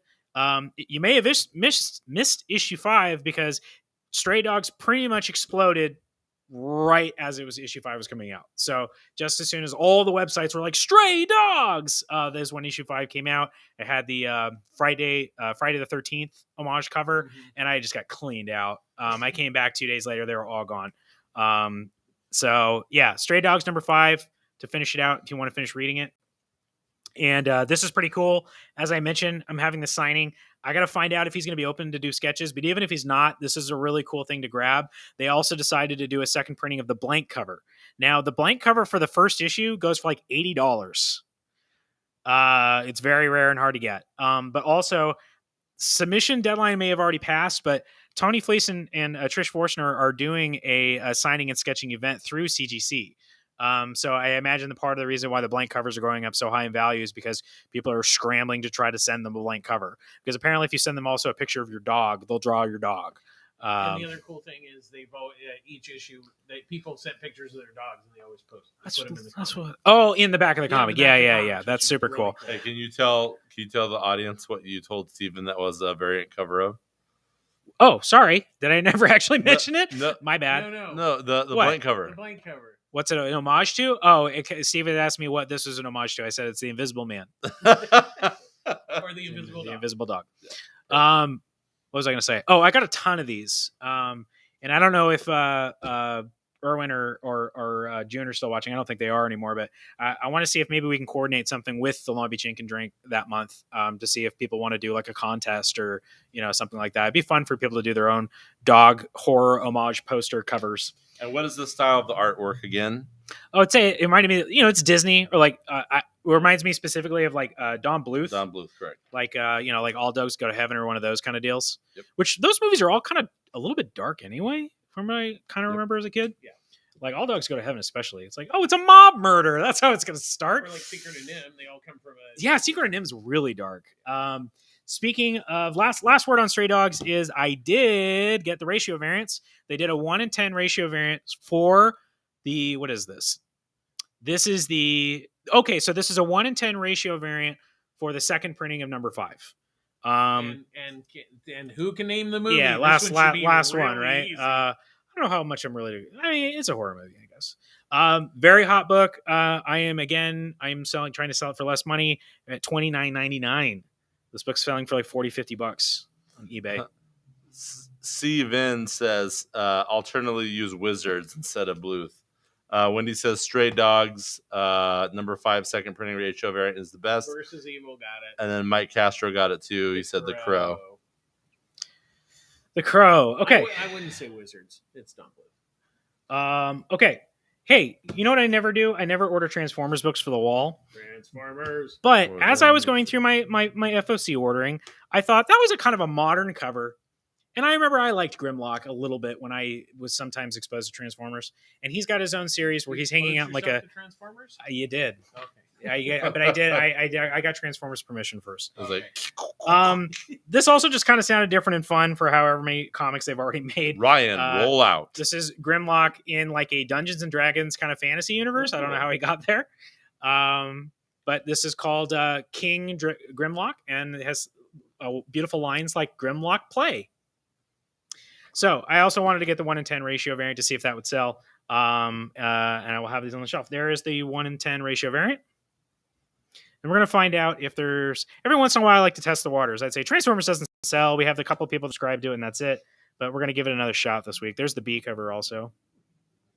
Nice cover. We'll see how it goes. Wendy actually says The Crow is one of her favorite movies. Wow. Wendy saw a movie. Yeah, she said it was actually very important to her. Okay, here's where you guys got to do more work than me. I don't know anything about Rick and Morty. I don't think this is actually from the Rick and Morty universe.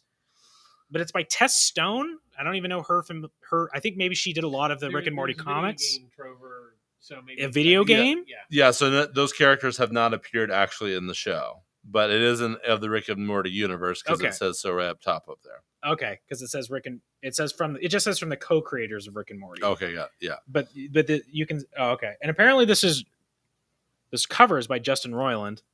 Anyway, I tried to read this and I don't know what was going on. Sorry, guys.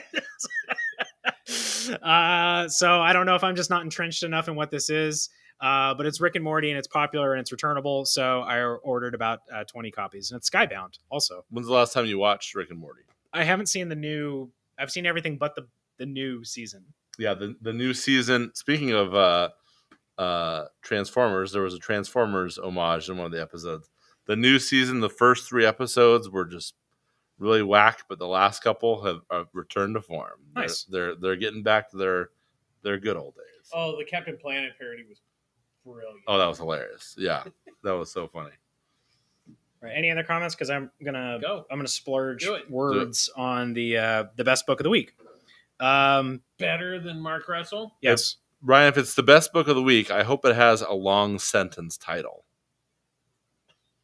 It's not a complete sentence, but it is a lot of But words. you know what I mean? The grammar Nazi in me has to say that it is not a complete sentence. Oh, what are the other long side? They are. Something is killing the children is a complete sentence. We only find them when they're dead is a complete sentence. Okay. It only eats what... Wait. It eats what feeds it is a complete sentence. Okay. The nice house on the lake is not. No. We're going to do English class. Okay. All right.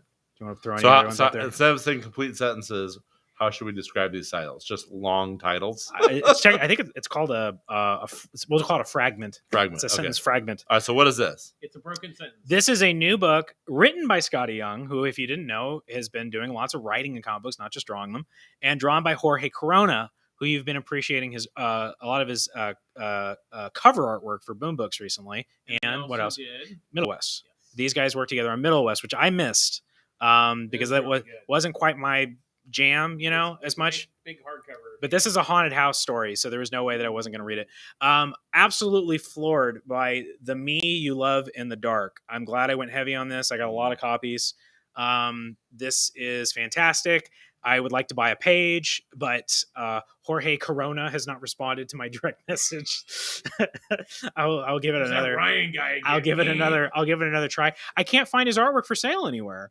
He might be doing it digitally. It's possible that he does all his work digitally. I'm not sure. Somebody let me know if you already know. Does anybody know if Jorge Corona has original art or if this is all digital? It's a very simple story premise. It's an artist who is got kind of, what do you call it? Artist block, I guess, not writer's block, but artist block. Sentence block. And she rents a house, a big, spooky, empty, haunted house to see if she can find her muse. And it's haunted. And I'll just say that doesn't mean that it's not necessarily a scary book. There's more to it than that. Creepy. Yeah. But I'm maybe not necessarily out to scare you. Maybe says more about, again, psychology and the psychology of an artist specifically. But again, just absolutely gorgeous artwork. Scotty Young knows when to get out of the way because he's an artist himself, and let Jorge Corona tell the story with his artwork. And I can't recommend it enough. I heard if you're a Stephen King fan that you might like. Yeah, I got Stephen King vibes off this for sure. Middle West had a creepiness factor to it too.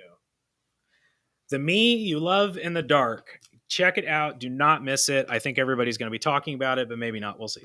Wendy says, I had already pre-ordered this anyway. Me, you love me in the dark. I just said it wrong. And read it in the shop today too, and it's great. So Wendy seconds that.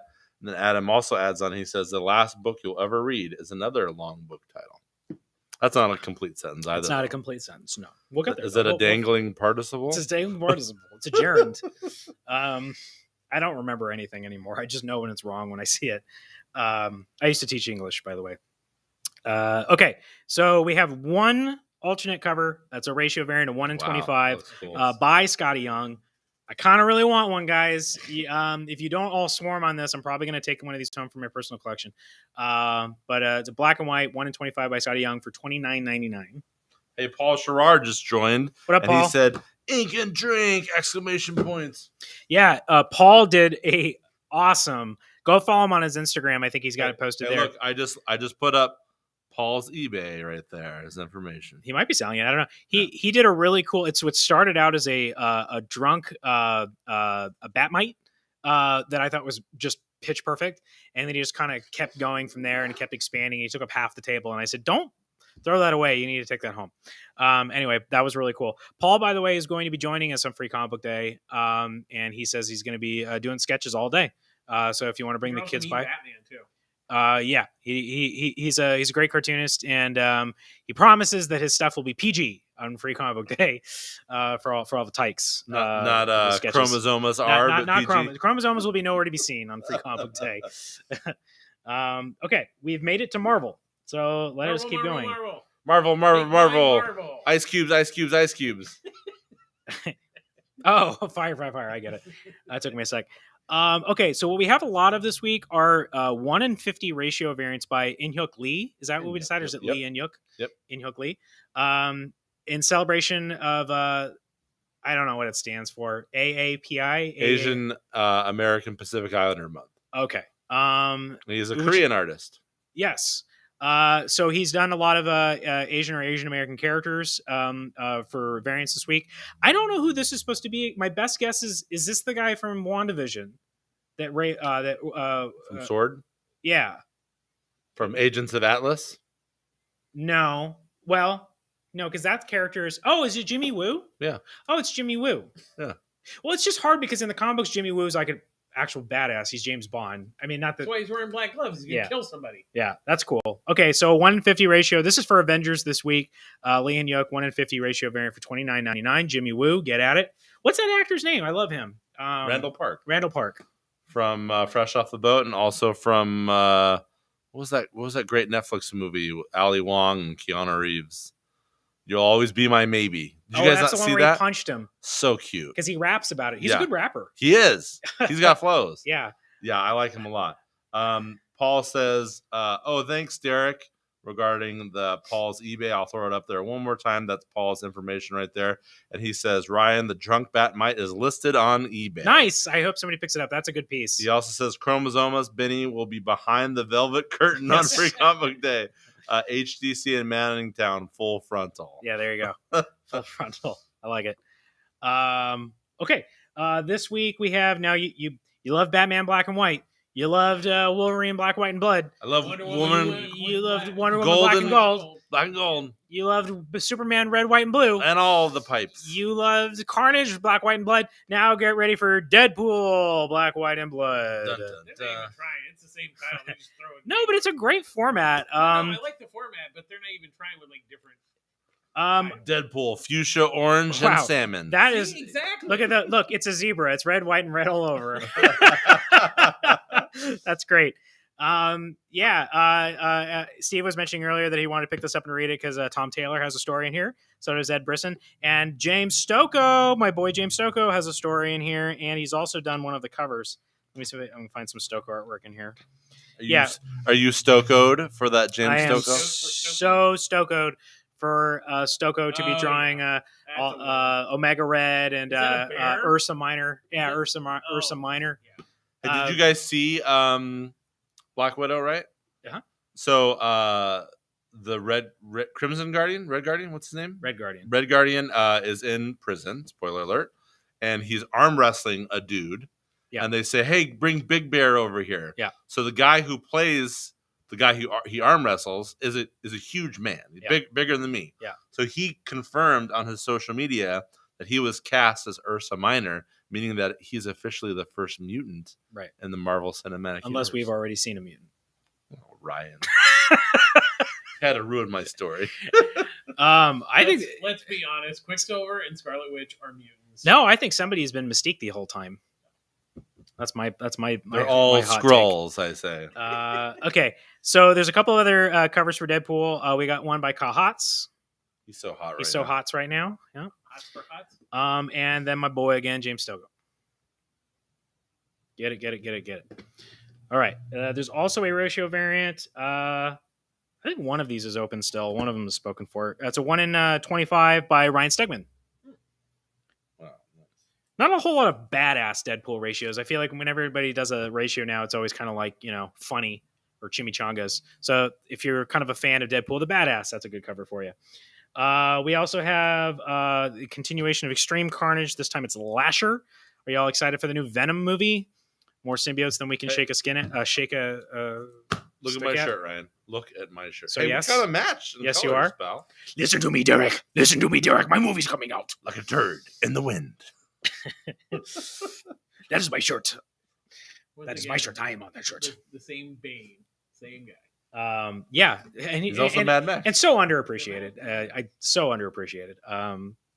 People make fun of it. What is a comedy? Oh, what card is yours? I think he's fantastic. Every stupid little voice that he creates for every movie he does makes me happy. We also have a design variant here as well, real cheap at $9.99. Cool, yeah, he looks like a rose. Yeah, looks like a rose that will kill you most likely. Okay, he's from the rose on the grave. Which makes no sense as far as I can tell. I didn't seal that coming. There we go. Let's all go back. Let's all go back in time. Yeah, exactly. Okay, continuing on the Lee In-hyuk. Lee In-hyuk? What did I do it? I forgot again. In-hyuk Lee? Lee In-hyuk is how you'd say it in Korea, but in America you say In-hyuk Lee. I want to say it the way that I'm supposed to say it as an American. So yeah. In-hyuk Lee. Okay. Very, very cool. Wow. Psylocke cover. I love that. Very neat. Now, let me ask you: Are those the textless version? Right. But there's also there are B covers, open to order covers with the same artwork. I didn't get a million. I really wanted to get these, but I do have some for some of the covers. If you want one, get your hot little fingers on Previews World right now and ask for them. Okay. Your hot little fingers. Yeah. As you can imagine, with the different ratios, depending on what the book is and depending on the popularity of the character, some of these ratios are more expensive. So the Jimmy Woo at $29.99. Psylocke, this is for Hellions number 13, maybe 14, is $49.99. She is a more popular character, and this is just a great drawing. It's a very cool rendition of the character. Kahuna? Well, this one, yeah, I think so. Yeah, we got Amadeus Cho as the Hulk. Now, this character is being speculated on very heavily. A lot of people think that he's eventually going to end up on something. But also, this comes from Immortal Hulk 49, which is not having as many copies of it ordered as some of the X-Men titles because it's winding down. We only have one issue left, actually. So $59.99 for this was definitely the one that the people are the most highest demand and lowest supply on the internet for that one. Luis says, I can't wait for the MCU to introduce another mutant, only to later reveal that he's not actually a mutant, but instead he's a person named Seymour Butts. Seymour Butts, yeah. That's how'd you guys like that, Rick? Ralph Boner from WandaVision. Okay, more hot character speculation. We're eventually going to get Silk. So everything Silk is very hot right now. This is a 1:25 ratio variant by Judy Jong. Not familiar, but more kind of like taking the character and making really leaning into the Asian quality because I believe she is also Korean, the character. So 1:25 ratio variant going for $59.99. One of these is already spoken for. I imagine the other one's going to get scooped up pretty quick too. A lot of these characters are going to be featured in the new Marvel Voices coming out soon, right? That's right. Yep. We have the Asian American Pacific Islander History Month. I did it. Maybe close enough. Yep. Marvel special coming soon. Yes. Yeah, DC's was really good, actually. Yeah, that was really impressive. Matt Schaefer says Silk has a crush on him, everybody, just so we all know. Miss Silk has a crush on him? Yeah. Okay. Well, she's underage, Matt, so you know. Uh-oh. You and not Blingy is looking forward to Red Room number 1. Lola. Okay. All right. And Sinister 2, the book that I can't figure out how to order. Is that's a connecting cover one? No. There, right? Well, maybe. This is the main cover. There's a Bagley connecting cover that only people that are special ordering it are getting it. I didn't order any shelf copies. I'm getting more and more not getting shelf copies of alternate covers, guys, because it ends up with me just getting extra copies of books and they sit on the shelf. So really start getting the habit of getting your pre-orders in if it's not the main cover, if you're not already subscribed to it. Matt says, you bastards. We also had a 1:25 ratio variant for Sinister War number 2. You can see the popularity of the series that this is only going for $9.99. But cool Taskmaster.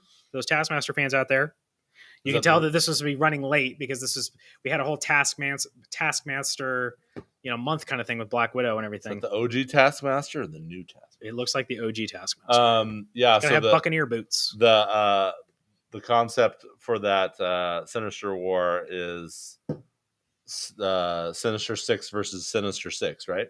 Oh, is it like the younger versions versus the older it's like versions? The old version, the new version comes in, the old version's like, what? Right.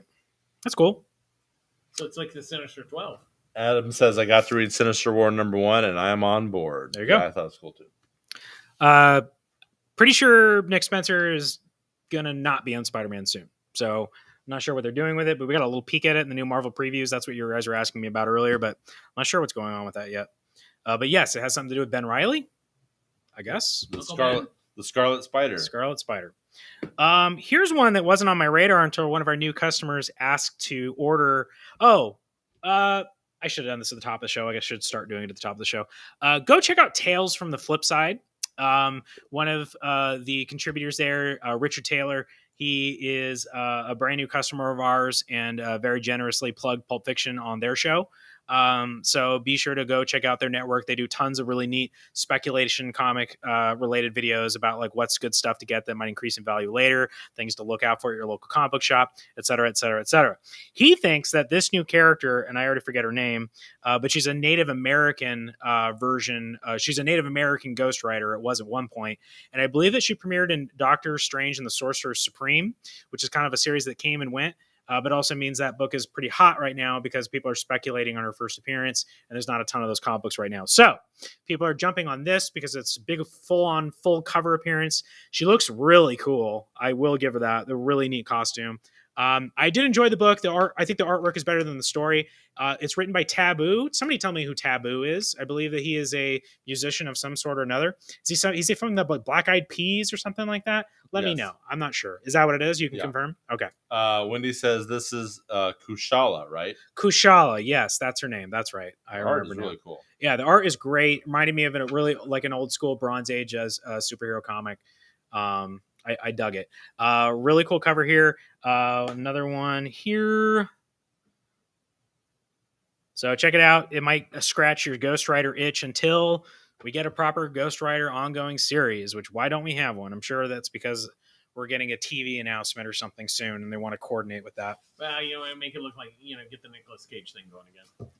They want to bring him back. That's fine with me. I don't care. Okay. We have also some Star Wars stuff this week. We have another Bounty Hunter one-shot. I don't even... Forlom and Zuckuss? Zuckuss? Sure, go with it. I don't know, kids. I have no idea. I'm not enough of a Star Wars nerd to know. I've seen this guy before. He's one of the Bounty Hunter squad. I believe that he's probably in that lineup in Empire Strikes Back where he's like, no disintegrations. In any case, the last one-shot... was the Job of the Hutt one shot flew off the shelves because of the appearance of a new character. Not sure if that's going on in here, but here's a super log 1:25 ratio variant for $14.99, well below ratio price. If that you're into that thing, and we're getting there, guys. We're getting there. We're gonna get all there together. Venom ended, but we got a second printing of issue 35 now with Eddie Brock's son, who is now the new Venom, who will be the main character in the new ongoing Venom series that starts very soon. And he likes chains. So the kid read some Spawn comics, I guess, or something. And I ordered enough of the second printing in order to get the second printing ratio variant. Ooh. What, you guys think you were out? What? Did you What? think that it was over? Did you think that there were no more webhead variants? Oh, no. Patrick We have not Gleason. begun to give you webhead variants.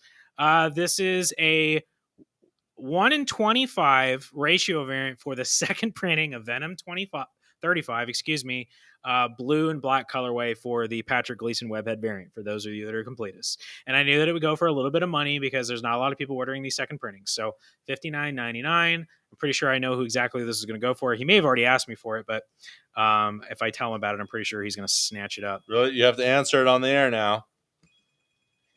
Excuse me, we're in the middle of a live show, DC Comics. Rah. Stop talking about Pat Gleason. Wendy says Zuckuss to rhyme with ruckus, and watch out because they're probably going to Bring it. Tuck us bring into the bed. ruckus. Bring the zuckus. What? She didn't say what you thought she was going to say. She Oh, said, okay. Tuck us Into bed.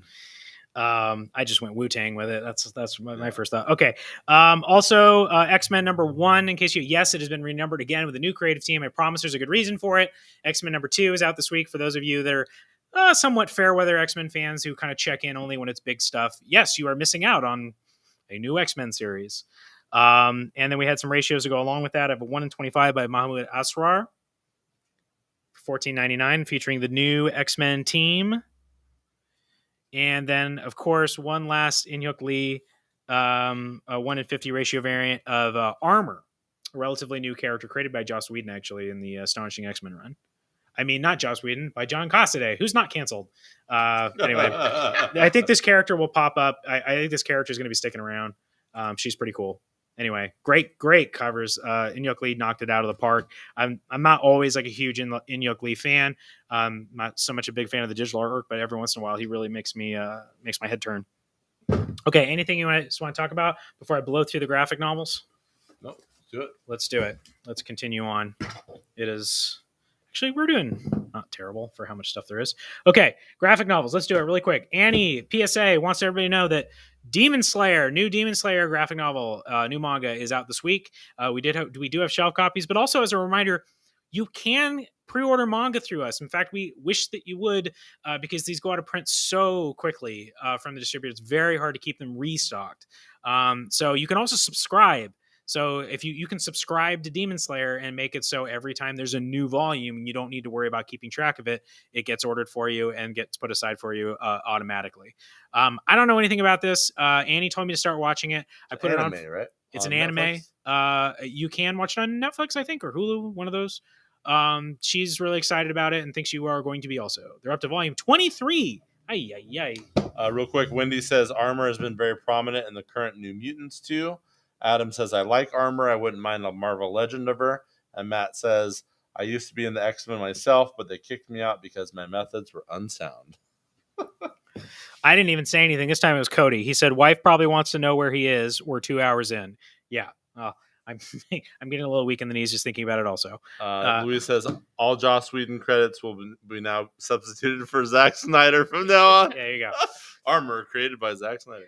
I have no idea what this book is, but it looks pretty cool. I'm in the mode now where if I think something looks neat, I get it. On the back, we have plugs from Nate Powell and Jeff Lemire and Hope Larson. That was a lot of very good ringing, and Gerard Way. Lots of ringing recommendations for Soupy Leaves Home, a compelling graphic offering that explores relevant gender roles and self-identity through a historical lens. No idea, but looks pretty cool. It's probably going to win some awards. Usually, if it's Dark Horse, they pick up stuff like that. It's pretty good. I am not a fan. I'm not watching it. I don't know anything about it. But for those of you that are, they did have an Expanse series last year spinning out of the TV show. If you want to check that out, I got a couple of those this week. All graphic novels are always 30% off here at Pulp Fiction, by the way. Here's one I just wanted to bring up. This is actually volume 4, I think, of the Kill 6 Billion Demons series, which if you haven't heard of yet, I would at least pick it up and flip through it. It's got really, really cool artwork. I think this is originally a webcomic, and I've always wanted to read it, but I have always admired the artwork from afar. So just a opportunity there to plug that title that I think is really cool. Here's a book I ordered for myself and then one for the shelf for anybody else that's interested. I just thought it looked really pretty, and I have no idea what this book is. Woo, but it is pretty. I chose wisely. Another Dark Horse book. Yeah. Very cool. The Shadows. I think it's a foreign book. Another one again, just thought was kind of look cool. A coming of age crime story, Meadow Lark, which apparently is co-written by Ethan Hawke. Scott Derrickson, who doesn't know Ethan Hawke at all, said it's one of the best graphic novels he's ever read. Also, Jason Blum, who has no idea who Ethan Hawke is, said the breathtaking, heartbreaking story of manhood. And also Bill Sienkiewicz said that a gorgeously touching, smoldering gut punch and an absolute tour de force. Meadowlark is one of the ages. I'm not sure what that's all about, but it looked pretty cool. Here's one for the Hernandez brothers. We got Queen of the Ring wrestling drawings by Jaime Hernandez, 1980 to 2020. I feel like I ordered 4 of these. They all came kind of slightly messed up, unfortunately. But if that's not the kind of thing that bothers you, I'll have these here to get this week. Yeah, I feel like there's a bunch of you that had no idea that this existed, and now that you do, you're gonna be like, "Oh, Hernandez brothers thing, give me." Pay attention and pre-order things. Why don't you? And let's move on to Marvel. Just about done. If you really enjoyed the Maestro miniseries from a little while ago, they did do a follow-up called Maestro War and Peace. It was very popular off of the shelf. I expect it'll be fairly popular in graphic novel form as well for those Peter David Hulk fans. And man, I love these. Big old fat Treasury edition. We mentioned this a little bit earlier. This is Wolverine, Black, White, and Blood. I did read a few of these, and they were wonderful. It's a lot of fun to read. They got a lot of really cool talent, and I think this is great. This is a great decision to have it be in this giant Treasury edition format. I think it's super cool. Go big or go home. Go big or go home. Absolutely right. Would make a great gift for anybody that's a Wolverine fan, especially because it has nothing to do with any kind of continuity or did you read this first or anything like that. It's just a bunch of really cool Wolverine stories by good artists that want to get bloody. Last, I guess, I don't usually get omnibuses. I think what happened is Mike actually ordered these a while ago, and so I have extras, more than I wanted. But they did reprint the Amazing Spider-Man by Michelini and McFarlane Omnibus. I think I have a few of these. So if anybody missed out on this and wants to grab one, shoot me an email, please, I guess, at this point, if you're not already on Pullbox. And this is actually new this week. We got Wolverine Omnibus Volume 2. Oy, oy, oy. It's a big boy. I can't, I can't see, so I don't know. This has a bunch of the stuff that was drawn. Oh, cool. So this has a classic John Byrne stuff, Jim Lee. Obviously, the Barry Windsor Smith, yeah, which is Marvel Comics Presents, which is the cover that I got. That's the cover I got the most of. There were actually 3 different covers. I think I have one of these, but it's pretty dinged up.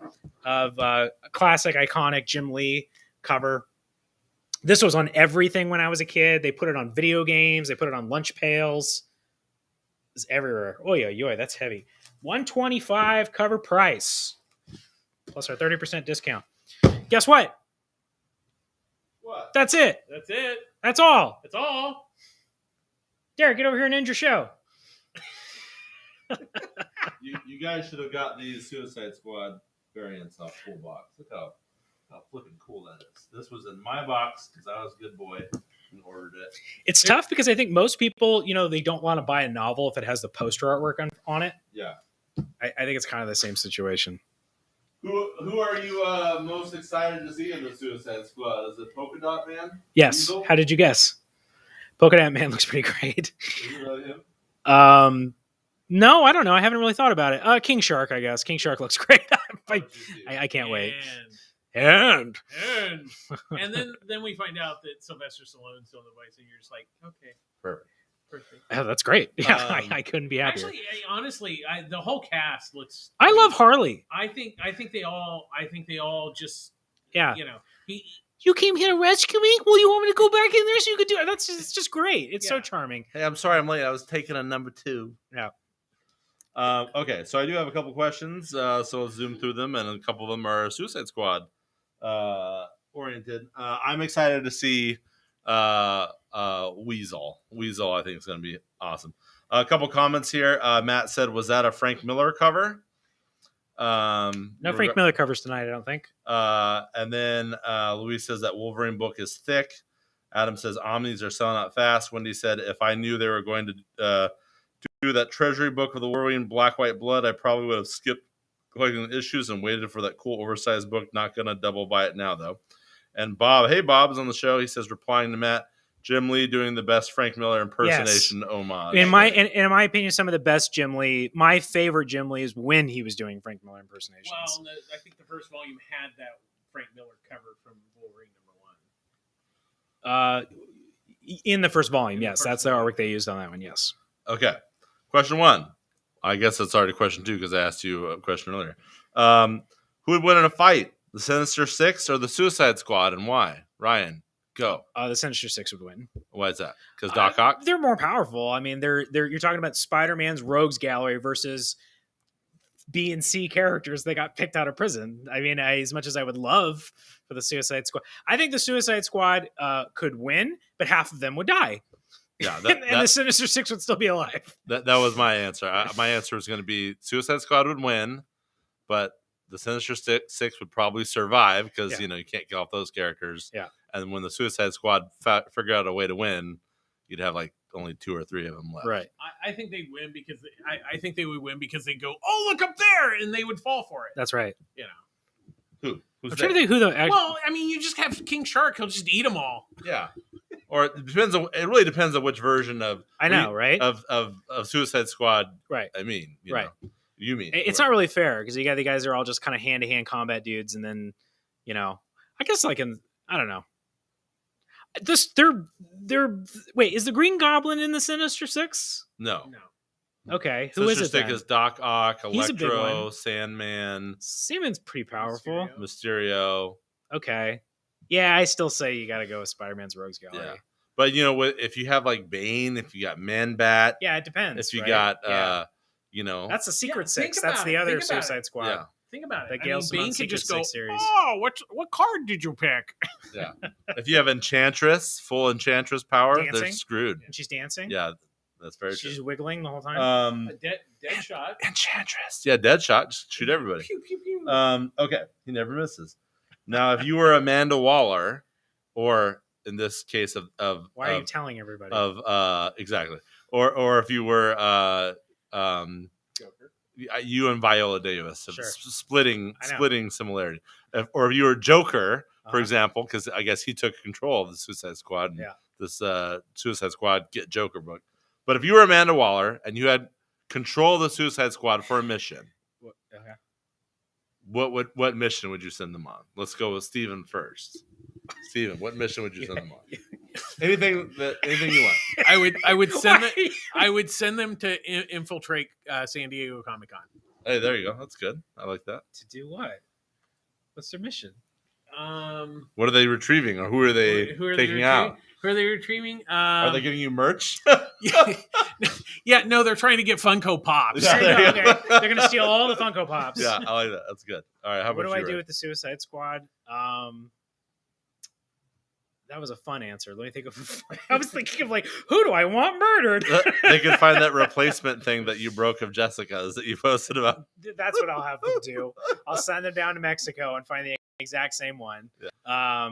Okay, that's a good answer. I'll steal that one. Okay, I would have them go to Eastern Europe and break Superman out of the concentration camp before he got violated by that damn pipe.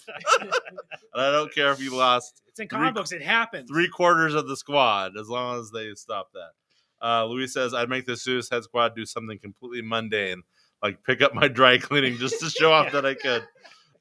Matt Shaver said to make them pick up the trash at the beach. That'd be great. King Shark down there. And Bloodsport. Okay, good. That was a fun one. Yeah, you guys, please feel free.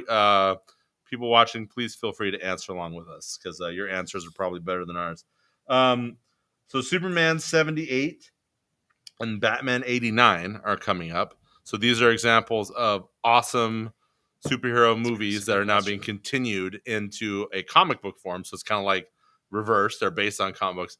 What superhero or comic book movie or TV show would you gentlemen want to greenlight as a comic book continuation? There was just one recently that I keep saying would make such a great comic book. Johnny Quest. So Johnny Quest comic book based off of the cartoon. Which they've already kind of done because Kamiko did it back in the day. Oh, But- man. Let's try to do live action. Yeah, we'll try to. I'll you think about it because I'll pick another one because Johnny Quest was already done. Adam says he'd have Suicide Squad sell elote on the street. Harley would probably end up killing half the people. Oh, man. That is a good question. I feel like everything I is- always have an answer to, but I don't right now. Okay, so I would. What's yours? You always have one. Okay, so I mean, obviously, my normal go-to stuff would be Superman, but I'm getting Superman 78. They already did Smallville continuation, season 11. Of course, I'd love to see, a comic book version of this Superman and Lois TV show or Lois and Clark or whatever. But I'm going to be weird and think outside of the box. You're sitting down. I would love to see a Walking Dead comic book. And by that, no, you laugh. You boys laugh. But I would like to see the television show continuity Oh, with Daryl you're giving Kirkman ideas. and different characters in a comic book. Because the show's At the very different. least, they could do a Daryl comic book. Yeah. Right?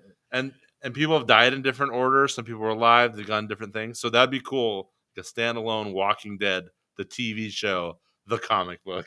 Okay, I have one because Johnny Quest was already done back in the day by Kamiko, and sadly that stuff is never going to come back into print.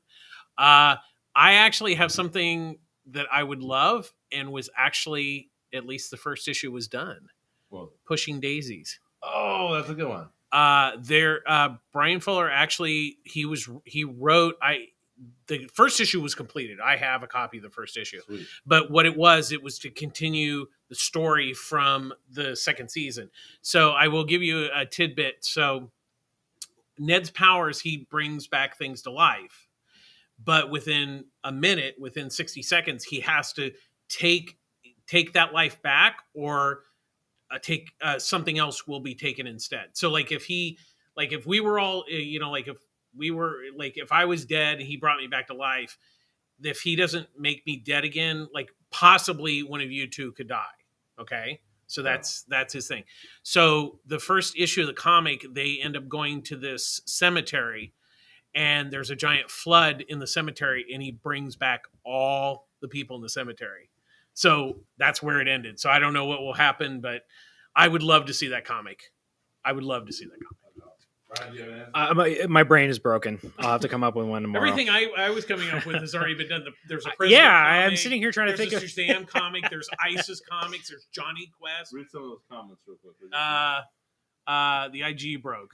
Yeah, I know. So that's why I'm over here. Wonder Falls. Yes, another great Brian Fuller. If you've never seen Wonder Falls, I cannot recommend that show enough.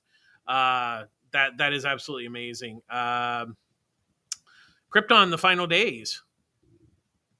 I guess, yeah, that would be interesting because they were planning to do like another season of Krypton, weren't they? Yeah. So to maybe do that like as a comic, that would actually be a really cool idea. Well, This is killing me. There's another comic there. Another comic. Pick up the story you would have been told. Arrowverse. Oh, the Canaries. Yeah, the Canaries. Yeah, because that was did they shoot a pilot? I think they shot a pilot, or It was a backdoor pilot. It was a backdoor pilot. Yeah. Alice in Wonderland meets Suspiria. Ah, that's what it was. Thank you. Not Tim Burton. Dario Argento. Yeah. If Dario Argento made an Alice in Wonderland movie, that's what Porcelain is. That's what Porcelain is. Thank you. Thank you very much. That doesn't help me with my comic book question. Wrestling Queens book again. Amazon has entirely different cover. Oh, you could do somebody could do Glow from Netflix. Yes, because there was Oh. going to be a new season and never. I have an answer. Okay. Yeah. Resident Evil. Okay. Based off the movies? Whatever. Based off anything. Yeah. Yeah. I can't, it blows my mind that there's not like a Japanese manga or a comic book or something like that in that universe. Anything. Any of it. Zombies, monsters, biohazard things, killer dogs, weapons. It should be a comic book. It would be a lot of fun. I think it's a great idea. Bob says that Derek is the president of If Daryl Dies, We Riot Club. Yes, it's very true. What was the question, Cody Lyon says? Well, the question was, we're getting a lot of comic book adaptations of movies that are based on comic book characters like Batman 89, Superman 78. So if you could do something like that, what would you do? Adam says, can I see the Wrestling Queens book again? Yeah. Amazon's a different cover. Wendy says, the comic where after the first Avengers movie, the original team does all the move into Avengers Tower and they're great friends and they have team dinners and movie nights and fights on the side instead of immediately being set against each other in the next scene like they did in the MCU movies. Very good. That's true. And I know DC also did a Wonder Woman 77 book previously. Yes. Resident Evil is a legit suggestion, Phil says. Thanks. Very good. Very good. Near Dark, but may Ooh, that'd be a wasn't good one. fully turned back. but May wasn't fully turned back. Okay, I like that idea. Yeah, I like that. I've always thought, why is there not Harry Potter comic books? There's so much stuff in the Wizarding world, like it's so silly, so silly. Well, there's been so many books that are like Harry Potter in some ways. Yeah. That maybe. Asked much Because earlier. it already exists. It's called Books of Magic. Yeah. Asked much earlier, but the comment was missed. Did the Bennett retro homage cover of Immortal Hulk 49 come out this week? It sure did. Did you pre-order it? To the classic McFarlane cover of Spidey. Did you pre-order it? No pre-ordering, you no get. So the answer is you don't have any for the shelf. No, sir. Copy that. Okay, last question. We'll wrap it up. What's the robots book called again? Not All Robots. Not All Robots. Written by the amazing... Fantastic. Check it out. Not All Robots. Mark Russell. By Mark Russell. Not All Robots World is True, and they exist. Ryan, you and your wife and your cats have a robot at home. I do, actually. Well, like a Not All Robots robot, okay? Not the Roomba that's the cat. Yeah. Oh, I do have a Roomba. That's what I thought. Not like my drones. What does your robot do? Well, what do you have your robot do to help you out with your life? Everything. We guys pick one thing, like Bag price of your board comics. comic Bag of, yeah. Be able to show him a comic book, and he'd be able to. Here is the perfect below market value price. That would be incredible. Yeah, I give him like Johnny Five, like how way he reads a book, but go through a long box of one of Steve's collections, process his trade-ins. That would be incredible. There you go. How about you, Steve? What would your robot do? It'd be like Rosie from the Jetsons, just maybe cleaning, but she probably wouldn't do it anyways. Rosie was great. I love Rosie. Cody says, I want to see a continuation of Flash Forward or maybe Quantum Leap. Adam says Resident Evil manga set between Resident Evil 0 and Resident Evil 4 Rebecca's Adventure in the Mansion. And Louise says, I want a continuation of BBS where the people who hated Superman are like, yeah, it's sad that Superman is dead, but still unintentionally killed thousands of people when he fought Zod. No, terrible idea. There was a Quantum Leap comic at one point. I don't remember who published Everything's it. been I'm taking my answer back. Yeah. Mac and Me. I want there to be a Mac and Me comic book. So I have a Mac and Me comic book to get signed by Paul Rudd. That's all it's about. I love it. It's a great idea. And I would have my robot either help us out with editing or give me back rubs. Back rubs would be okay. My back hurts all the time. And I'm not we have the little gun thing. Yeah. I'm talking about a full masseuse robot. Yeah. They asked you questions. What about right here? Yeah. Is this too hard? Exactly. Perfect. All right, that's the show, guys. Let me put up my information here. Boom. I'm Derek Easley. I edit, write, produce all the things, photography. So if you ever need any work, let me and Megan know. There's our info. Yeah. And we're also in here on Wednesdays. And we also post little fun tiki-talkies, as Stephen Howard says. So check out all the Pulp Fiction social media. And if you know anybody or if you need yourself any media, video, photography, or drone content, hit up Derek Easley Entertainment. And this is my good friend, Stephen Howard. Yes, popculturemaven.com, where we do weekly comic book reviews. Go slow. Go slow. And luckily, Ryan I will be reviewing all of the free comic book days. But if it's a reprint, I'll just tell you it's a reprint. So that way you can figure out what to kind of look for. But if you bring a bunch of food, you won't have to choose. Exactly. Yeah. So and really that I want to reiterate that's really important right now to either bring non-perishable foods or donate money. It's really important.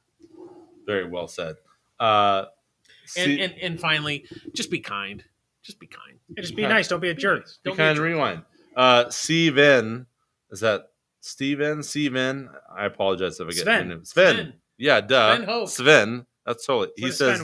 He says Doom in parentheses. So was that a movie? Oh, the movie Doom, video game. Movie, yeah, sure. There was a movie Doom, yeah. but that is a comic with The Rock. Let's do it. Yeah. Louise says I'd have a robot who would pass me the butter at the kitchen table. That would be his only purpose. Louise, that's Rick and Morty. That's a Rick and Morty joke. I know that one. There we go. All right. Well, you guys did a great show as usual. Very fun, great interaction with great people. We do appreciate our customers Shout out to our customers. And if you guys ever can like, share, and comment, that helps the algorithm. And please join the Facebook group and post your collections, your memes, your videos, all the things. We love that interaction. And Pulp Fiction's got the best customers on planet Earth. Right, Ryan? Yes. All The best. 500 plus. Well, that's just the pool customers. Right. That's just That's why I said add Yeah. the plus. Yeah. We'll get them all. It's like Pulp Fiction Plus. See you again at 1,000. Hiyo. That'll never happen. Yeah. What? You just wait and see, brother. What are you calling me, chicken? I love it. Ryan, any last words? Any things in the store? I gotta pee and I'm tired and I'm hungry. Sounds good. Everyone say bye-bye. Bye. Bye-bye.